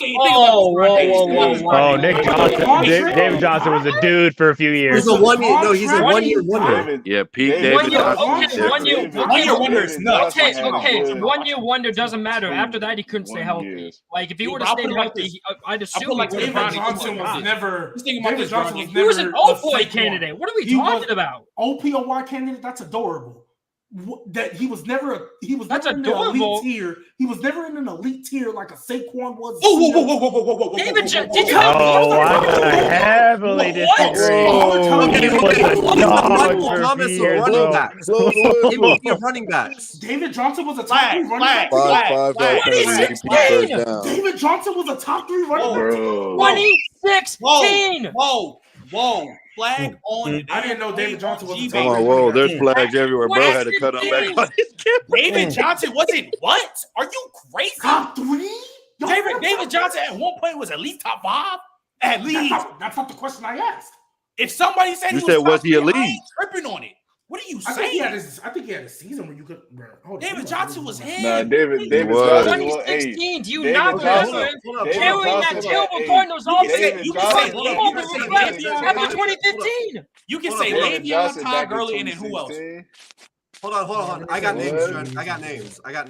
1,200 rushing yards, 880 receiving yards, 4 receiving touchdowns, 16 rushing touchdowns. He carried our offense in 2016. Because Carson Palmer went from elite in 2015 to terrible in 2016. If we didn't have David Johnson, we'd be one of the worst teams in the league. Yeah, you're bugging, bro. Yeah. So was David Johnson better than Le'Veon Bell in 2016? No, bro. You can say Todd and Le'Veon. That's it. Ezekiel Elliott wasn't better than him? You said what? Ezekiel Elliott? In 2016? Okay. Y'all just threw out these stats. This nigga ran for 1,615, bro. Go. Y'all just threw out all the stats. David Johnson had over 2,000 scrimmage. I forgot Zeke. Cool. He was top 5 lock. David Johnson had over 2,000 scrimmage yards and was the entire Cardinals offense. I'm just saying is that even though there was a conversation. Carson Palmer was terrible that year. Yeah, there was a conversation between him and Zeke. I remember that vividly. That's what I mean. I remember that, man. But I remember that. But yeah, David Johnson was elite. Okay, elite. Okay. He's the Michael Thomas of running backs. So no fun. Hey, relax. That's but I'm not gonna get in my Michael Thomas cake bag right now. That might have been accurate. So forgive me. So if I look at the year 2016 as a whole, and I'm looking at the other running backs on this list, I'm like, okay, maybe I drug it, but maybe I was looking at it as a whole throughout a totality, not just the 1 year. Because as a totality, I don't feel he was ever truly looked at as like, oh yeah, you were Saquon. But this year, I'll give it to you because this year was the Zeke. Jordan Howard was second in the league in rushing, but let's be real, nobody was saying that for real. We had the Le'Veon Bell. We had the what's it called? I mean, he was never looked at. I mean, LaShawn McCoy had 1,200, but that was the tail end of his career, right? So, like, okay, fine. I can concede that year. But, like, I was never looking – like, when David Johnson got that contract, I was like, that's too much. Like, that was my main point. I was like, oh – like, even though he was great, I didn't look at him as, like, the same way I looked at Saquon. He was a four-man version of entire offense in 2016. And he was just like almost another version of Arian Foster. He just didn't. His injuries didn't pan out. He's just like 2017. It's another Arian Foster. Arian Foster at one time was top 5. Lock. Yo, real quick, shout out David Johnson though for giving us DeAndre Hopkins. Shout out to him though. Man, y'all ain't doing it. Yeah, y'all ain't doing it. You can blame. So what was the year he got hurt? What was the year he got hurt? Like it was the next year in 2017. It was the next year, 2017, when he was. So let me see. And then he got turned 2018, and then 2019. Wait, so what was he doing in 2015? He got drafted in 2015, so he was a rookie. He was a rookie. Yeah. So y'all telling me this nigga's a 1 year wonder? Yes. That's what he's doing. He's a 1 year wonder. That's what he's doing for. So y'all telling me a 1 year wonder is gonna be on the same level of a Zeke Saquon? Come on, y'all. Oh man, what are you talking about? They was calling. Hold on. Don't do that, bro. But you're saying Zeke was better, but it was his rookie year that year. It was Zeke's rookie year that year. You're saying he was better. So what we talk about? Wait. Pause. Did Zeke get paid after his rookie year? That $75 million contract? No, right? No, but hold on. I don't think how you try to do David Johnson. No, Zeke's contract is the reason why running backs can't get paid right now. Exactly. No, y'all told me that David Johnson got drafted in 2015. He had that year in 2016, and in 2017 on, he kept getting hurt and it didn't work. When did he get the contract? After 2016, right? No, after the 1 year. After the 1 year. No. Hold on. No. It was after 2017 because you got to wait 3 years in order to get your extension, and he waited 3 years, and then they gave it to him because he was that. David Johnson got hurt in 2017. Without him in 2016 was pathetic because Carson Palmer in 2015 was playing like a top 3 quarterback, and then the next year he falls off a cliff. And thank God David Johnson's there, because if not, our offense is nothing. So in 2017, David Johnson got hurt. How many games did he play? Did he miss the whole year? He played the first game and then got hurt. The first game and he was out because he had a crazy wrist injury. So y'all telling me? So let's check the difference here. Let's check the difference here. Zeke, after playing multiple years, being the bell cow. No, because Sports Talk just was talking about Zeke as a rookie year, but Zeke didn't get paid after his rookie year. He didn't get paid after 1 year. He didn't get paid after David Johnson. So what y'all are telling me?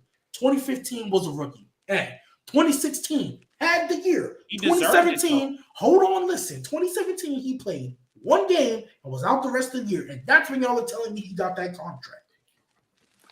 How is that the same as a CMC getting his, or a Nick Chubb deserving his? That's not the same.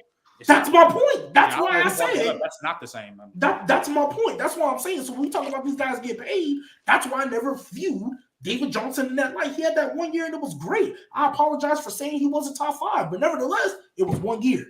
So yeah, paying running backs after 1 year, okay, cool. I understand that. But we talk about guys like Zeke and Saquon and even Le'Veon at one point. We're putting years being this guy, not just one.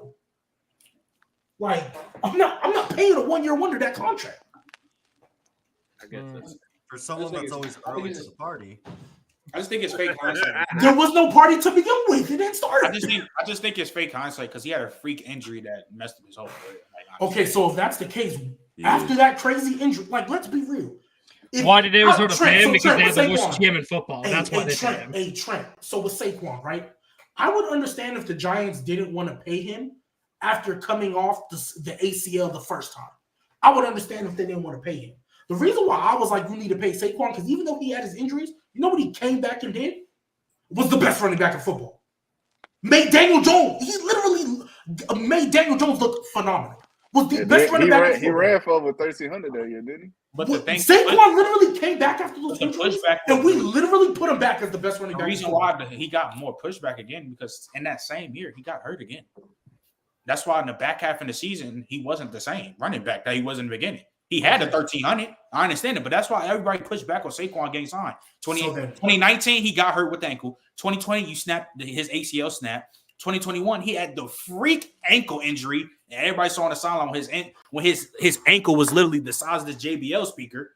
Like he just has a crazy injury history. That's why he didn't. And this year, so if Saquon gets that pushback, and even with the injury he came back that last time, we were like, yeah, Saquon is back to being the best running back in football. Because the conversation about Saquon, David Johnson getting a contract after missing a whole season. I'm not gonna hold you. And last word, I'm with you on that. But at least Saquon getting pushback.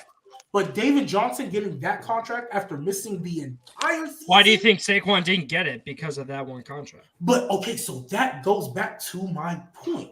David Johnson, that's why I felt he was never really in that, because he had that season, but then he missed the next one.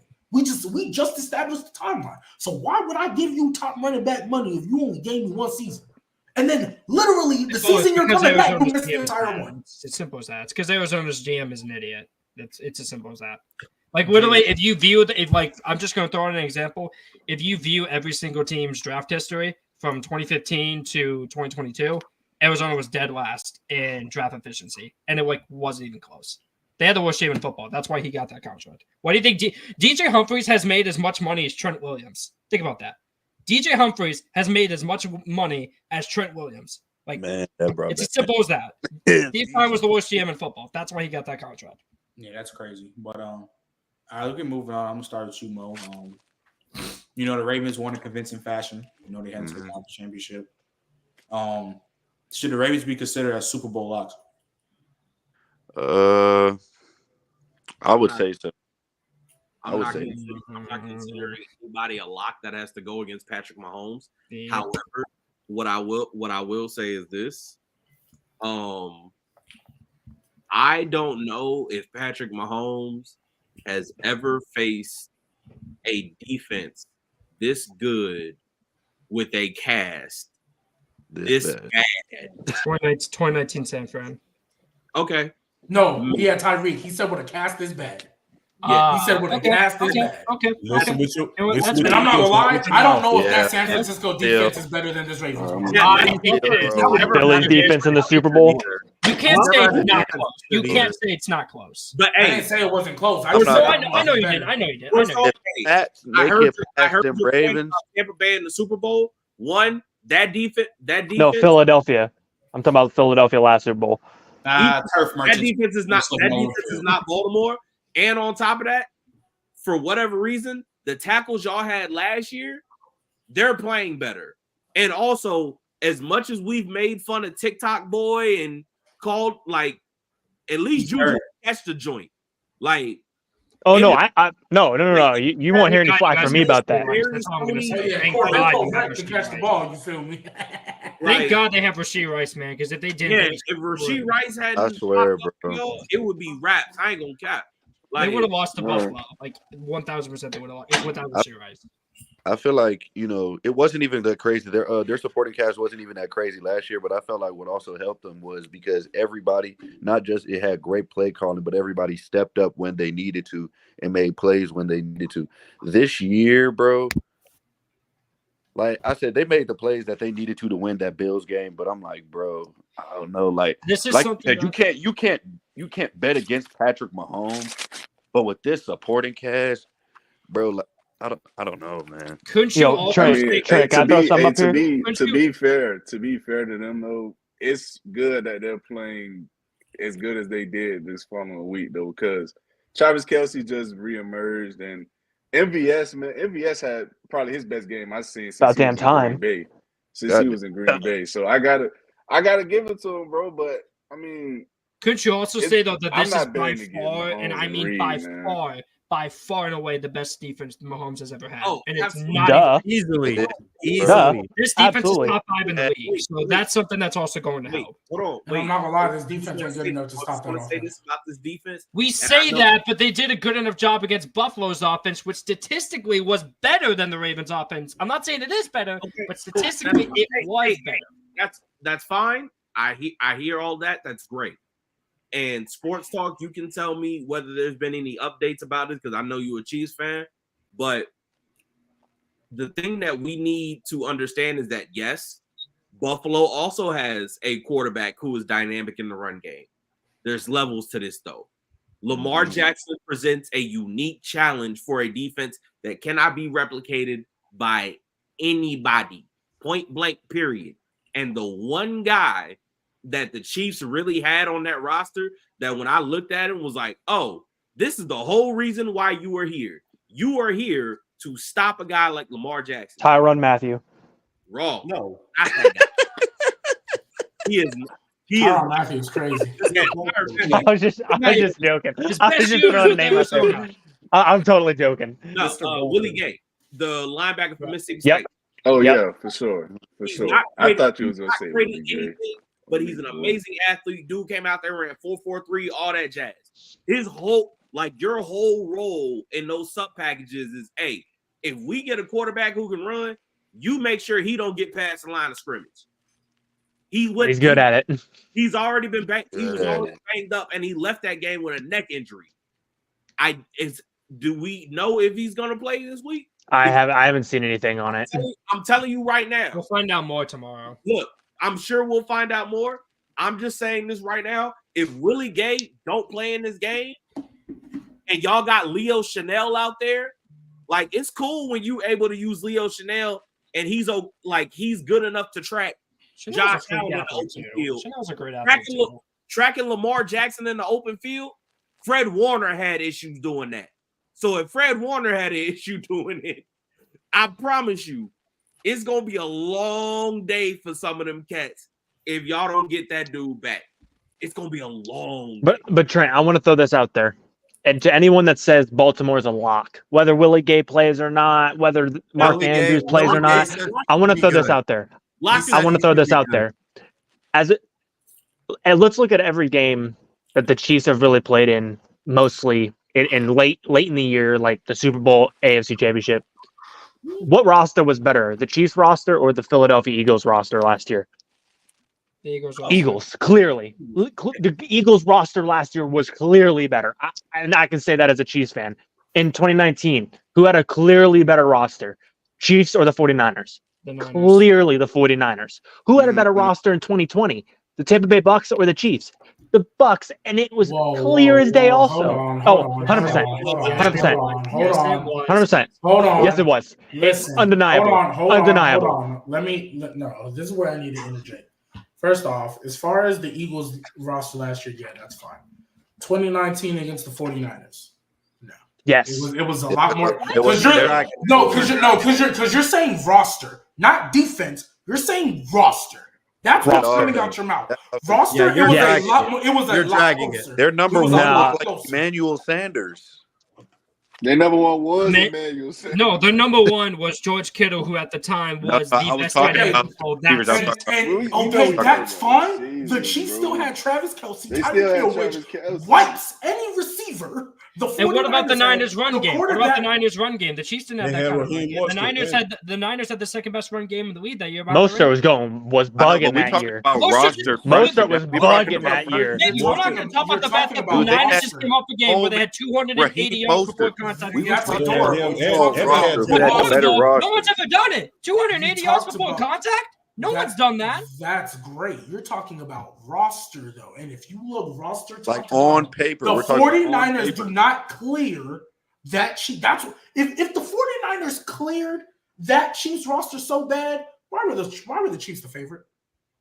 Because they had Patrick Mahomes. So that clearly means the roster is not that clear then. If Patrick Mahomes is that much of a gap, that clearly means the roster don't clear. It is that much of a gap.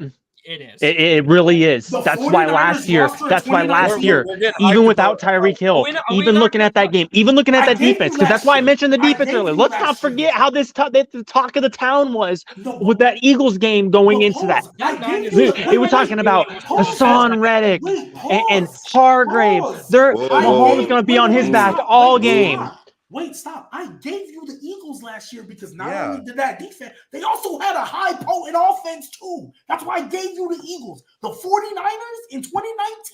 No, you're not telling me it clears. And I'm not going to lie, even 2020, if you want to say 2020, the Bucs roster was much better because the tackles were out, the whole offensive line was out. The whole offensive line was out. They were under third string tackles. They didn't have any one of their five starting offensive linemen. I don't care that you say it's better. That's fine. That's why I said if you want to say it clears because the whole line was out, fine, cool. But like, let's be real. That game is healthy. We're looking because remember, this same team got smacked in the regular season. Crazy. I'm not. Crazy. Crazy. They got smacked. So that's what I'm saying. If you had if you want to say going into the Super Bowl, Bucs were much better because the Chiefs didn't have their whole line. Yeah, exactly. That's what I'm getting. I should have clarified that. You're right. In that case, that's fine. But like, let's not drag. Let's not drag. You know what I mean? No, the Niners, bro. No. I remember the talk. I remember the talk about it, bro. The talk was crazy. Hindsight's easy now. Now it's hindsight. Going in, they had one of the best defensive lines you'll ever see. That was the last year of Richard Sherman at the peak of his powers. Like, come on, man. Okay, so because that's the year Watkins burns them on the double move. I want to respond to the first point because no matter what, the better quarterback will always seen as a better team. No, that's definitely not the case. That's definitely not the case. So we've seen plenty of times teams have the better quarterback and the worst team. AKA right now, the Chiefs and the Ravens. AKA what's it called last year, the Eagles and the Chiefs. So clearly that's not the case. But I've said this since the beginning of the year. And throughout the midpoint and at the end of the year. This is what I've always said. As long if this team drops less than 5% of their balls that Patrick Mahomes throws, we will win the Super Bowl. I have said that since week probably 7 or 8, because we have had the highest drop percentage, I think, ever. And I think that a lot of them aren't even counted. Okay, I mean, for the amount of times that Travis Kelce has had Taylor's lotion on his hands has been insane, especially in week 1. Okay, that's what he had on his hands, huh? Bro, I mean, he has some on there in that first game. But man, and that's what I've been getting at is if they catch if they drop less than 5% of catches that Mahomes throws, they're still not a team that can stop this squad. No, because and that's where I'm at. But but wait, hold on. But like, dude, baby, like we've seen it time after time again, man, with teams having better rosters. And outside of that one Bucs game where he didn't have any of his offensive linemen, Mahomes just takes over the game. Mahomes ain't faced a defense like this. Mahomes ain't faced a defense like this. But wait, hold on, wait. I just also could you not also say that this is the best defense the Ravens have played since the Niners? You could probably say. That's fair. I can say that comfortably. That's fair. And probably the Chiefs have a better secondary than the Niners. The Chiefs have a better, easily, dude. Snead and McDuffie both are like Pro Bowlers. I hear you. But again, this is the other part, because the other part that I have to harp on this when we talk about the Ravens, because people keep talking about the matchup, obviously Patrick Mahomes versus this defense, but the Ravens aren't the old Ravens anymore. This Ravens team isn't just, okay, cool, Lamar's an athlete, that's the offense. They're playing matchup football now.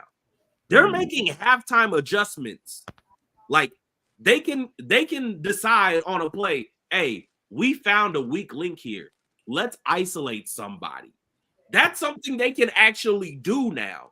That's never been in the Baltimore Ravens bag literally since they came to Baltimore. point blank. Period. They have never had this in any point in their offense. Like they've also played a lot more explosive offenses and put them in a box. Bro, they literally allowed 16.5 points for the whole season. This is a historic defense, and mind you, again, I'm gonna say this one more time. The Chiefs defense ain't they've also I'm saying they haven't let an explosive offense get off.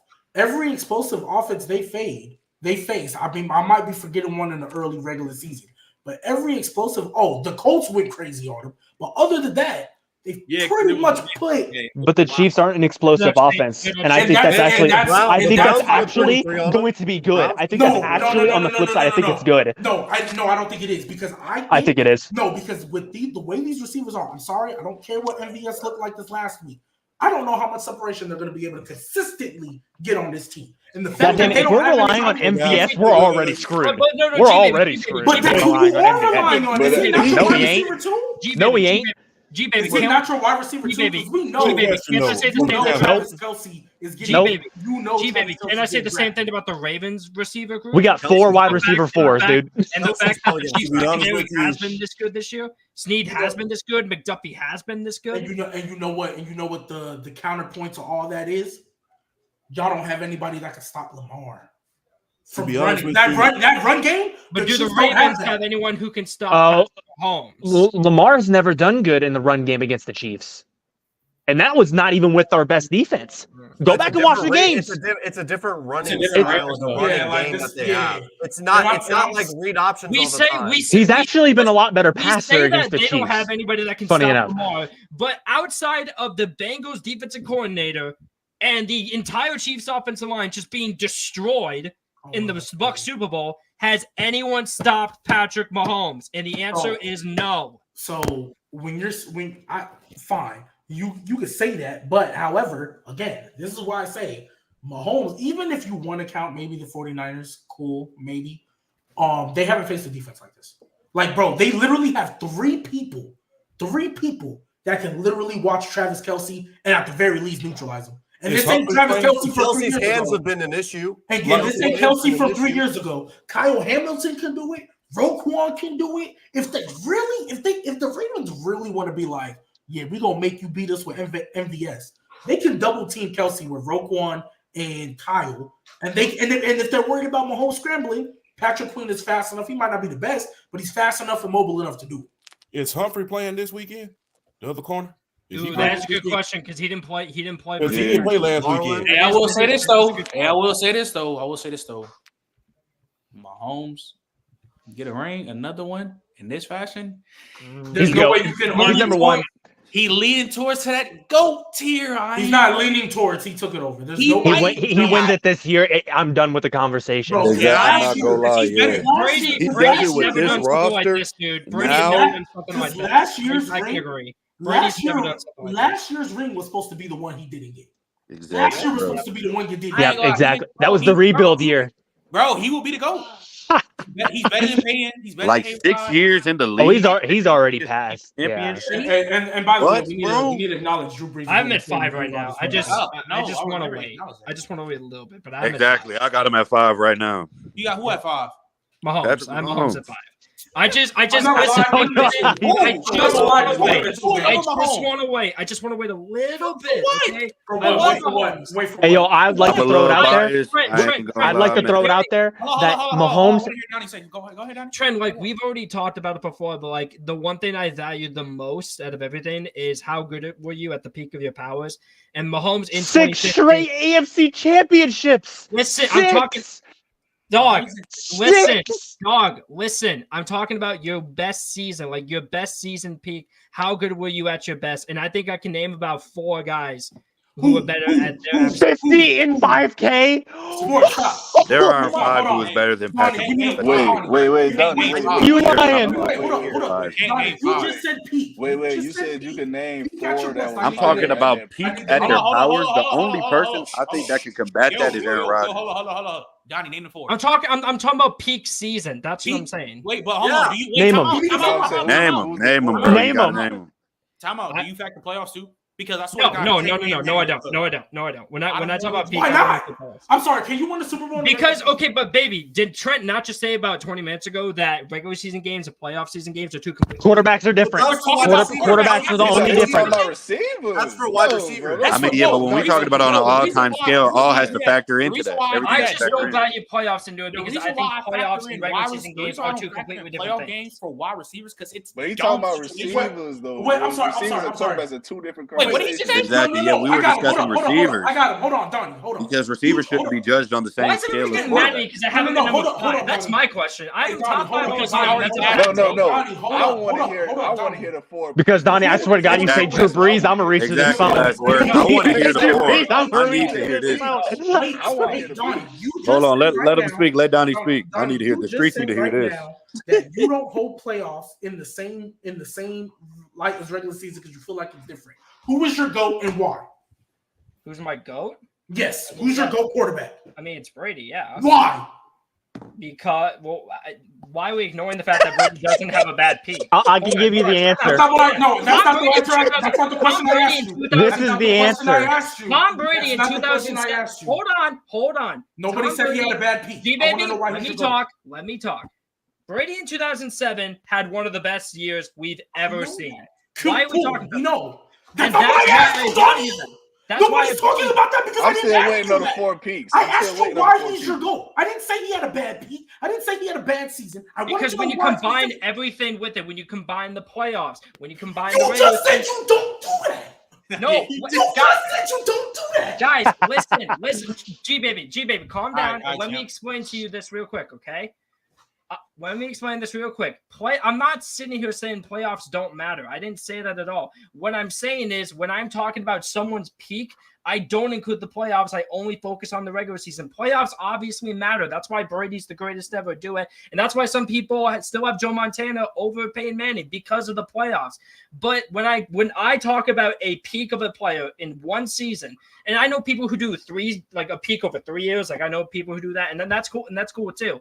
But for me, I don't include the playoffs in that peak because, like I said, I believe personally, like, how can I put this into words? Like, I kind of said earlier, like, playoff games or regular season games are two different things. And that's why I think Lamar Jackson has a top 10 peak, but his playoff wasn't great, but his regular season is a top 10 season of all time. That's why I think it's a top 10 peak. That's what I'm trying to say. You get what I'm saying? Wait. So then let's get to the names then. Let's get into the names. I need the 4. I need these 4. We need this. This is what I'll say. I think you can argue one of them.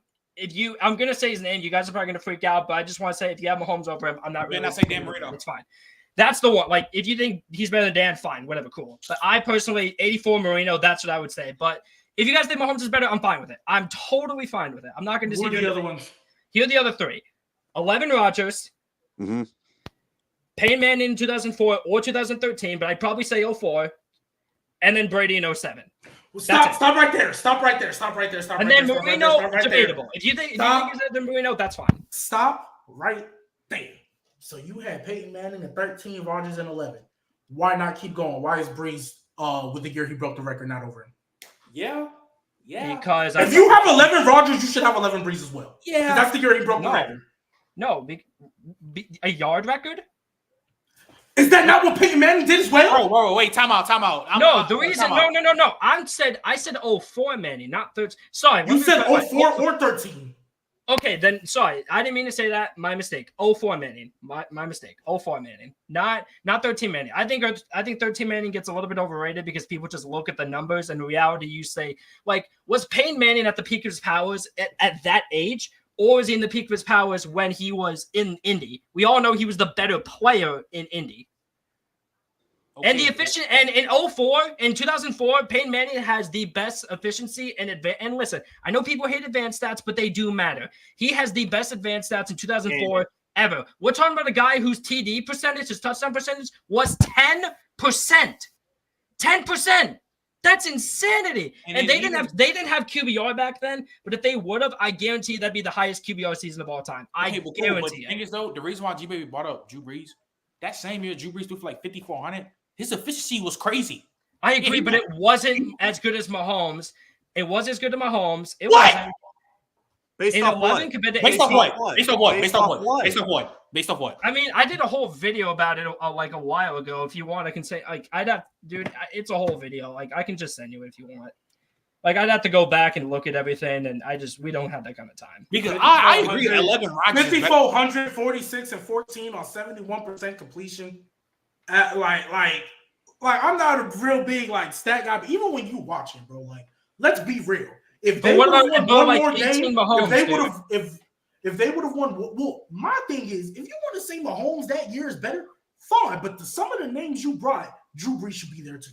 That's my thing. That's fine. I feel like that's leaving some. You said, I'm sorry, you said 84 Dan Marino. I'm sorry. Like 84 Dan Marino threw 48 touchdowns in the 80s. But Donnie, not talking about just peak. I'm talking about everything inclusive in this. Who are your four? Are those the same four quarterbacks you have above Mahomes simply because of peak? No. Take out Marino and put Montana, and then those four I'd say are better. So why is this such a bad take, dude? Why is this such a bad take? At this point, Rodgers. At this point, Moreno. I mean, at this point, Mahomes is better than majority of the guys that he's better than Payne. He's better than A-Rod. He's better than Marino. He's better than what's his name, Joe Montana. At this point, as a player, as a player, which you value when we're discussing, Mahomes is better than him. And also, I feel like just when clarified, we're peak, and Sports Talk just clarified to you that it's everything inclusive. Everything. Mahomes is a way better playoff performer than all of them except maybe Brady. And I'm not going to besides Montana. I'm sorry. Montana is way better. He's a way better performer than Peyton Manning, and he's more talented. Aaron Rodgers. Exactly. Most talented QB we had ever seen. In his first 6 years, he already has the resume of Aaron Rodgers, of Peyton Manning. Rodgers is a four-time MVP, man. Come on, put a little bit more respect. I'm not going to hold you. I'm going to throw this out there. Rodgers has two seasons that are arguably top 10. Rodgers has two seasons that are arguably top 10 of all time. So does Mahomes, and Mahomes is in year 7. But JB, you need to realize I don't include talking about those. Let's be real. No. We talking about most talented. No, Mahomes has two. No. Mahomes has 2 seasons, arguably in the top 10. And I'd like to throw this out there also. If Mahomes, if the drop. He threw 5,400 with just Juju. So yards is the only reason. Bro, you act like yards is the reason. You act like he had like a Matthew Stafford 5K year. You act like I don't know why you act like I'm not. What even James because I said it's not a top 10 season. And I feel like when you're talking about it's not a top 10 season of all time. Why is this such a bad thing? How does Mahomes in 2018 have a top 10 season with Tyreek, Travis Kelce, and the boys, but not a top 10 season in 4 years later with less of a supporting cast? Because the regular numbers aren't close, the advanced numbers aren't close, and the efficiency numbers aren't close. Like, what are we talking about? Less of a supporting cast. Like what? So that's the only reason, because of the supporting cast. That's the only reason. That matter? It matters. It matters. Does that not matter? Like, I don't get that. If People that's be your overblowing only it. reason, that is lame as hell. Did we not do that for I feel like you're kind of using, peak. I feel like you're kind of using this disingenuous. You can't name all those numbers and then not put. Right. The thing is that like when we talk about peak, right? We're talking about one specific season. We're talking about. If that's your only reason, it's not like. What's the only reason? Donnie. Hold on. That's the only reason you guys are. Is that not going to drag everything else down? What did he just say, G-Baby? What did he just say? He said if degree of difficulty is your only reason. That's not the only reason, but it matters. The degree of difficulty is one of the hardest things you have to factor in. What are you talking about? Do you not? That's the only thing, though. Wait. To be fair, bro. To be fair, degree of difficulty matters greatly because you take into consideration the competition. The only thing you have that's not good enough. Hold on, wait. It's not the only thing. It's not the only thing. I know we live in a world where throwing for 4K all the time is a lot easier, but y'all do realize 5K, people still don't do that on the regular, even in this past happy league. People still don't. Tom Brady got his second 5K season on the Bucs. Herbert got one. Matt Stafford, I think, has one. Drew Brees got 5, and Jameis got one. Oh, I think Big Ben. Jameis got one because he's with Bruce Arians. That's okay. That is not. So throwing for 5K, you're talking about just yards. It's not like we're saying he threw 45. Bro, he threw for 5K twice in 6 years. The only person to do that twice in 6 years is Drew freaking Brees. And he did it 4 times in the span of 7 years. But hold on, but this is the same person who doesn't value Cam Newton's career. Yeah, Trent. Hold on. That's what I was getting at. Trent, don't put me in the same conversation as Kieran because I'm way higher on Cam's season than he is. No, I'm talking about college too. Like you don't. When we talked about Trent, I've already said if you think Cam's is better, that's fine. That's not the point, though. But you don't. You don't value postseason, but you value playoff. Here's the issue, though. Guys. I was gonna say this before you go, Trey, and I'll give you all time. You underrate degree of difficulty for some odd reason. Like I don't know how, I don't know why you do, but you underrate the degree of difficulty. I'm going to say, like what Patrick Mahomes did. Could I not say the same thing to you guys with Dan Marino in '84? That's fine. He had bombs with his squad. Mark Layton did go for like 1,500 in the 80s. Relative to era, right? We're not going to talk about that? Damn. All right. So what are we talking about here? What are we talking about here? You're yapping University. You didn't have a time he was on the Yeah. Hey, go ahead, man. He did have 15. He had no running game, though. That's true. I need to get this off my chest.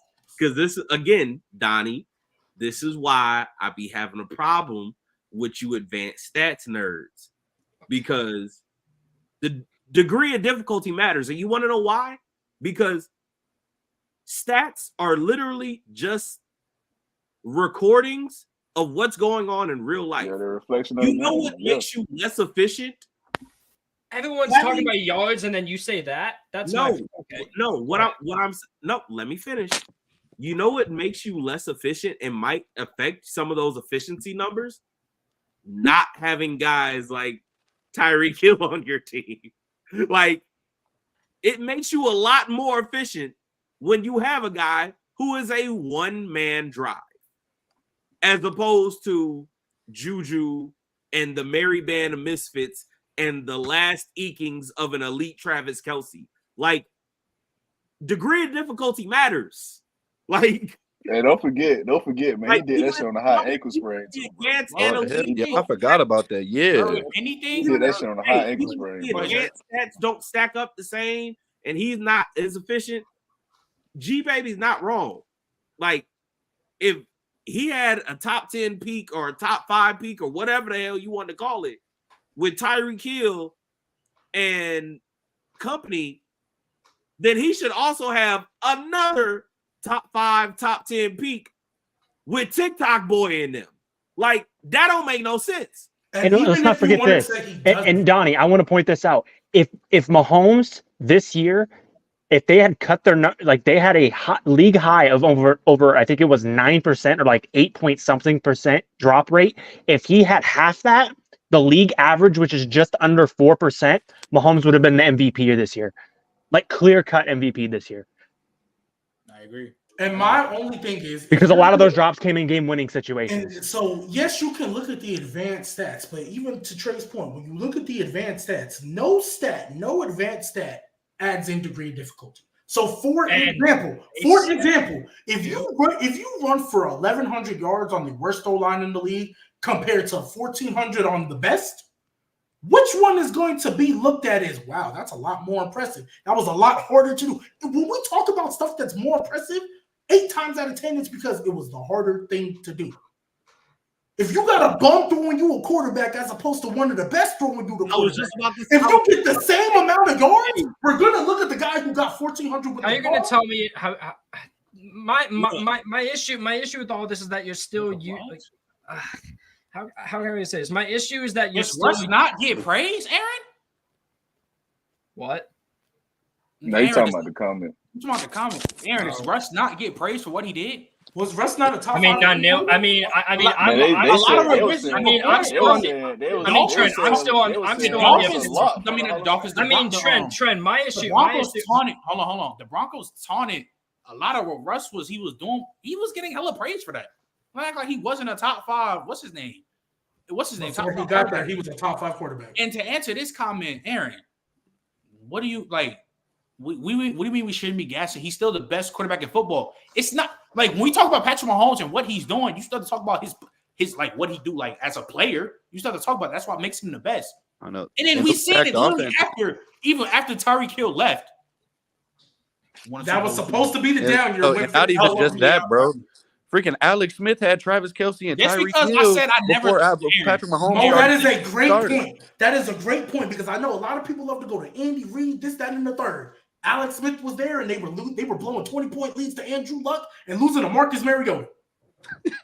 Yeah, Marcus Mariota threw the touchdown. Hey, Aaron, just because I said I never thought Russell Wilson was better than Aaron Rodgers, don't mean Russ wasn't him at one point. When was he? Hold on, man. I'm not going to blow the whistle on him. That's what he said. He said that? I must have been in a coma. I must have been in a coma. You know, exactly. Like I feel like people. I'm sorry, but like I feel like people like to use like situations like that, like just because you don't put people in a certain conversation, they view it as disrespect. You feel me? Like people is not giving the love that they deserve. Like, yeah, Russell Wilson was never like the guy. He wasn't a Tom Brady or Aaron Rodgers or a Drew Brees, but he was very he was top 5 in very what he did. But yeah. Oh, hold on. Can I address this in the comments? Someone's talking about the stretch that Tom Brady had early and late in his career. For one, when we're talking about those years with Tom Brady, if they didn't have a run game, they were fucked. Let's make that abundantly clear. The last 3 to 4 years Brady was with the Patriots after that Atlanta Falcons win, because that's the most impressive win I've probably ever seen. Okay. Yeah. Facts. After that, if they didn't have a run game, just like the first 4 years, 3 years with Brady, if they did not have a run game, they were toast. Even with Gronk. That's shout out to having a run game. Because when he left the Patriots, remember all the narrative when they got their ass taxed by the Titans.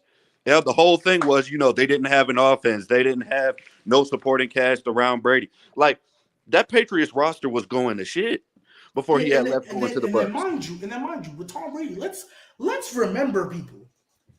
Tom Brady didn't enter this GOAT conversation until he beat LOB. He beat who? You cut out. Legion of Boom. Oh. That's when they were like, okay, he's got 4 now. Yeah. He got, and then 2016. He cemented it. Had the comeback. It was like, all right, bro, you made up for losing 18-0 to the Giants because that was crazy. You made up for it. You got 5 now. And then everything else was pretty much a cherry on top. Everything else after that was a cherry on top. But if I all remember, after them 3 balls, even though we might have called him the best in the league at one point, he had surpassed Peyton. He was not in these GOAT combos. There was a 10-year stretch, y'all, where we were questioning whether or not if Brady could really get it done. Because he had just lost 2 Super Bowls to the same team in the same manner after having a way better team. Maybe not 2011, but 07, he was a way better team. And then for sure. And then after that, they lost to Mark Sanchez like the following year. Yeah. I will never forget this. Mark Sanchez, literally, there was a stat where it's like Mark Sanchez might be the only person where he would have beat Peyton Manning, Tom Brady, and Ben Roethlisberger in the same playoffs. But they lost to the Steelers in the chip game. But he literally had just went through Brady and Manning. That was the year. What year was that? Who won the bowl that year? Oh yeah, Steelers. It was the.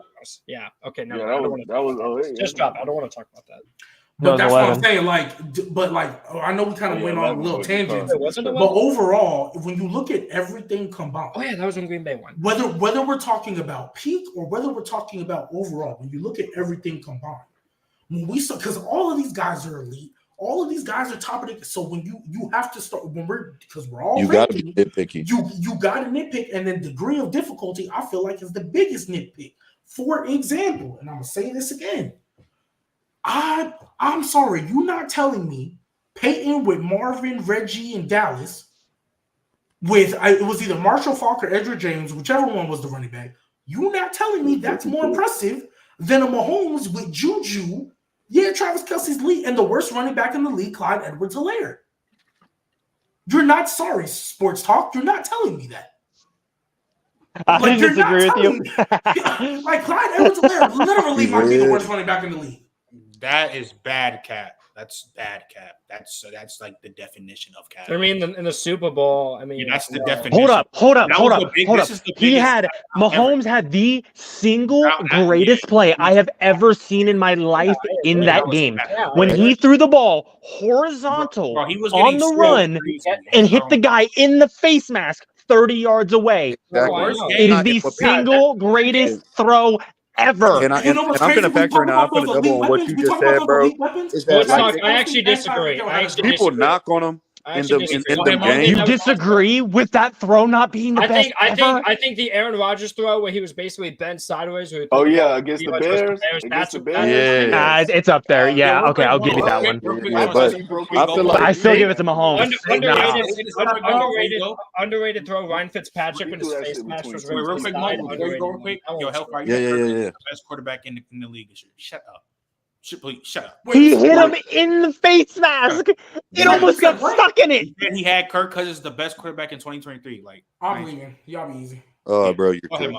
All right. Oh yeah. But my whole point was, with that whole Patrick Mahomes, he had people. I feel like what people is not looking back on how stacked and how good that front seven for the Bucs actually was. Like how much them not having their entire O line factored into that game. Like as a Packers fan, watching them single-handedly violate Aaron Rodgers was insane. That front seven, bro, and Ndamukong Suh, you had Shaq Barrett, freaking Vita Vea. That was Vita Vea. Jason Pierre-Paul was still Jason Pierre-Paul, one hand. Send up here, Pax and David Bakhtiari. Bro, like, either you went into the whole game, bro, Patrick Mahomes was running for his life. I think I'll never forget this. It was something like him, like, scrambling or moving around. Totaled up to like 500 yards in that game. I'm pretty sure PFF he ran for over. Bro was a track star. I'm pretty sure PFF said he was like pressured on. I think they said 56% of his throws. 56% of his dropbacks. He was under pressure. Which I don't think people understand how incredible that number is. 13-3, Aaron Rodgers got hit like 16 times. Yeah, that pass rush was absurd, dude. And the linebacker coach. And that was when Devin White finally was playing at that, oh my God, he's unreal level. Exactly. And then Levante David was doing his thing, and he had such a great game versus Kelsey. Exactly. Yeah. And then that game, that freaking all your receivers can't catch. Bro, you know how many big plays was dropped? That sidearm, I forgot what it was. If the Chiefs was healthy, what do you think happens? Man, like you cannot if they put that on Patrick Mahomes, I don't even know what to say. There was multiple touchdowns that were dropped in that game. You can't drop. Plus your O-line ain't blocking, bro. Every play, I swear to God, I thought every play was a screen. I said, "What the fuck is going on?" I just peeped. We at the 2-hour mark, so let's get to these. I know we ain't talk about the Lions and the Bucs, but maybe we can talk about them next week. They win. So, but hey, let's get to these predictions, bro. Just real quick. Yeah, real quick. Let's do it. Yeah, real quick. Let's start with the first one. Chiefs, Ravens. Who you got, Donnie? Listen, man. I feel like I want to pick the team who's just better. I want to pick the team who's just clearly better. They've clearly the best roster in the NFL. They have the MVP. Dude, I just can't do it again. I'm not betting against 15. Like, there's just no way you're going to ask me to do it. I bet against them against the Niners. I said the Niners are going to win that ball, and guess what? The Chiefs won it. I was confident the Eagles were going to beat the Chiefs. I was confident. I said there's no way that the Eagles don't win this game, and then the Chiefs won it. And then the Bills game, I said I'm confident. I like the Bills. I like them a lot. I think this is finally the year, and then it wasn't. I'm sorry. If Kansas City's receivers show up, which is a big if, I know that's a big if, but if they show up, if Rashee Rice shows up, if Kelsey shows up, if MVS can – he doesn't even need to have the game he did against Buffalo. Just catch it. Sell. If the Chiefs receivers don't sell, I think they can win. And that's what I'm going to bet on, just because I can't bet against Mahomes anymore, man. He has 3 playoff losses. One of them was the only time he's ever had a bad playoff game, and it was against Cincinnati in the AFC Championship where he looked terrible. And then the other 2 games were in the second half. Yeah, in the second half. The other 2 games against Brady, one of them he played out of his mind and didn't win a coin toss. And then the other one, he didn't have an offensive line. I'm not betting against him, man. I'm going Kansas City. Sports Talk. I think we know who you got. I mean, obviously, and this is the one thing that, people ask me going into the playoffs. They're like, do you trust the Chiefs wide receivers to not sell for 3 straight games to make it to the Super Bowl? And I'm going to be 100% honest to you. I think they do sell. I think the Ravens pull this game out. I think Lamar goes to the Super Bowl. I'm going to take the Chiefs because it's my team. My heart says the Chiefs. My eyes say the Ravens. So I'll go with the Chiefs because they're my team, though. All right, last word. Who you got? Man, I'm not gonna hold you, man. I want to see my boy Lamar go to one, man. I gotta go with the Ravens, man. I'm not gonna lie. I gotta see Lamar go. I need to, bro. I need to see it, bro. This I'm going on a little tangent, bro. But I can't stand the way the media talk about Lamar, bro. I can't stand that shit, bro. I swear. can't. That shit get under my skin. I'm not gonna lie. Nah, I feel you. Quarterbacky. Nah, it's my same thing. I feel the same way. I think I just need to see Lamar Jackson win just because, it would shut so many people up, bro. Like the way they be talking about him. Nobody's got disrespected more than Lamar Jackson. I just need to see at least Lamar Jackson there. Patrick Mahomes, you had your time, man. Jesus Christ. 6 AFC championship. I don't care. Win any other year after this one. But I'm rolling with the Ravens. Trent, who do you got? I'm gonna say, because I've been saying this for the past year or so. This, like, besides Patrick Mahomes, ain't no QB for real that's really shown you to where they got that top 2 QB spot. Josh Allen had a chance, ain't convert. Joe Burrow had a chance, he ain't really convert. Plus, he was playing mid when he went to the Super Bowl anyways.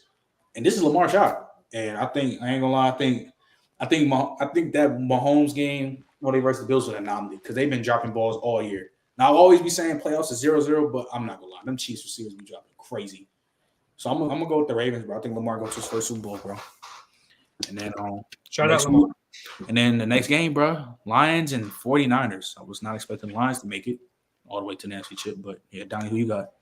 I will be cheering for the Detroit Lions so much. Every single play, I will be cheering for the Detroit Lions. I want them in the Super Bowl. Like, here's the thing. We say no one deserves the Super Bowl more than Lamar, and I think I can almost agree with that. However, I think there's one thing who deserves the Super Bowl more than Lamar, and that is the Detroit Lions. They have been the laughingstock of pro football since they've existed. This team needs a Super Bowl more than anyone. But unfortunately, the Niners are just too good, man. And I know they had a really weird game against Green Bay.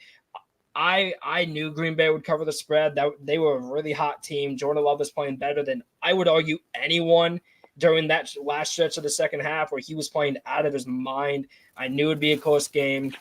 I think the only thing that can save them is if their offensive line does hold up against that Niners pass rush. Can they give Jared Goff? Can they give Jared Goff time? Because if you can, he's going to do good things. But we all know, and this is exactly why he is not one of the 12 best quarterbacks in the league. When you get him under pressure, he struggles heavily. Fortunately for him, Taylor Decker's been amazing. They have a top 3 center in football. And Penei Sewell might very well be the best tackle in football. That is how good he was this year.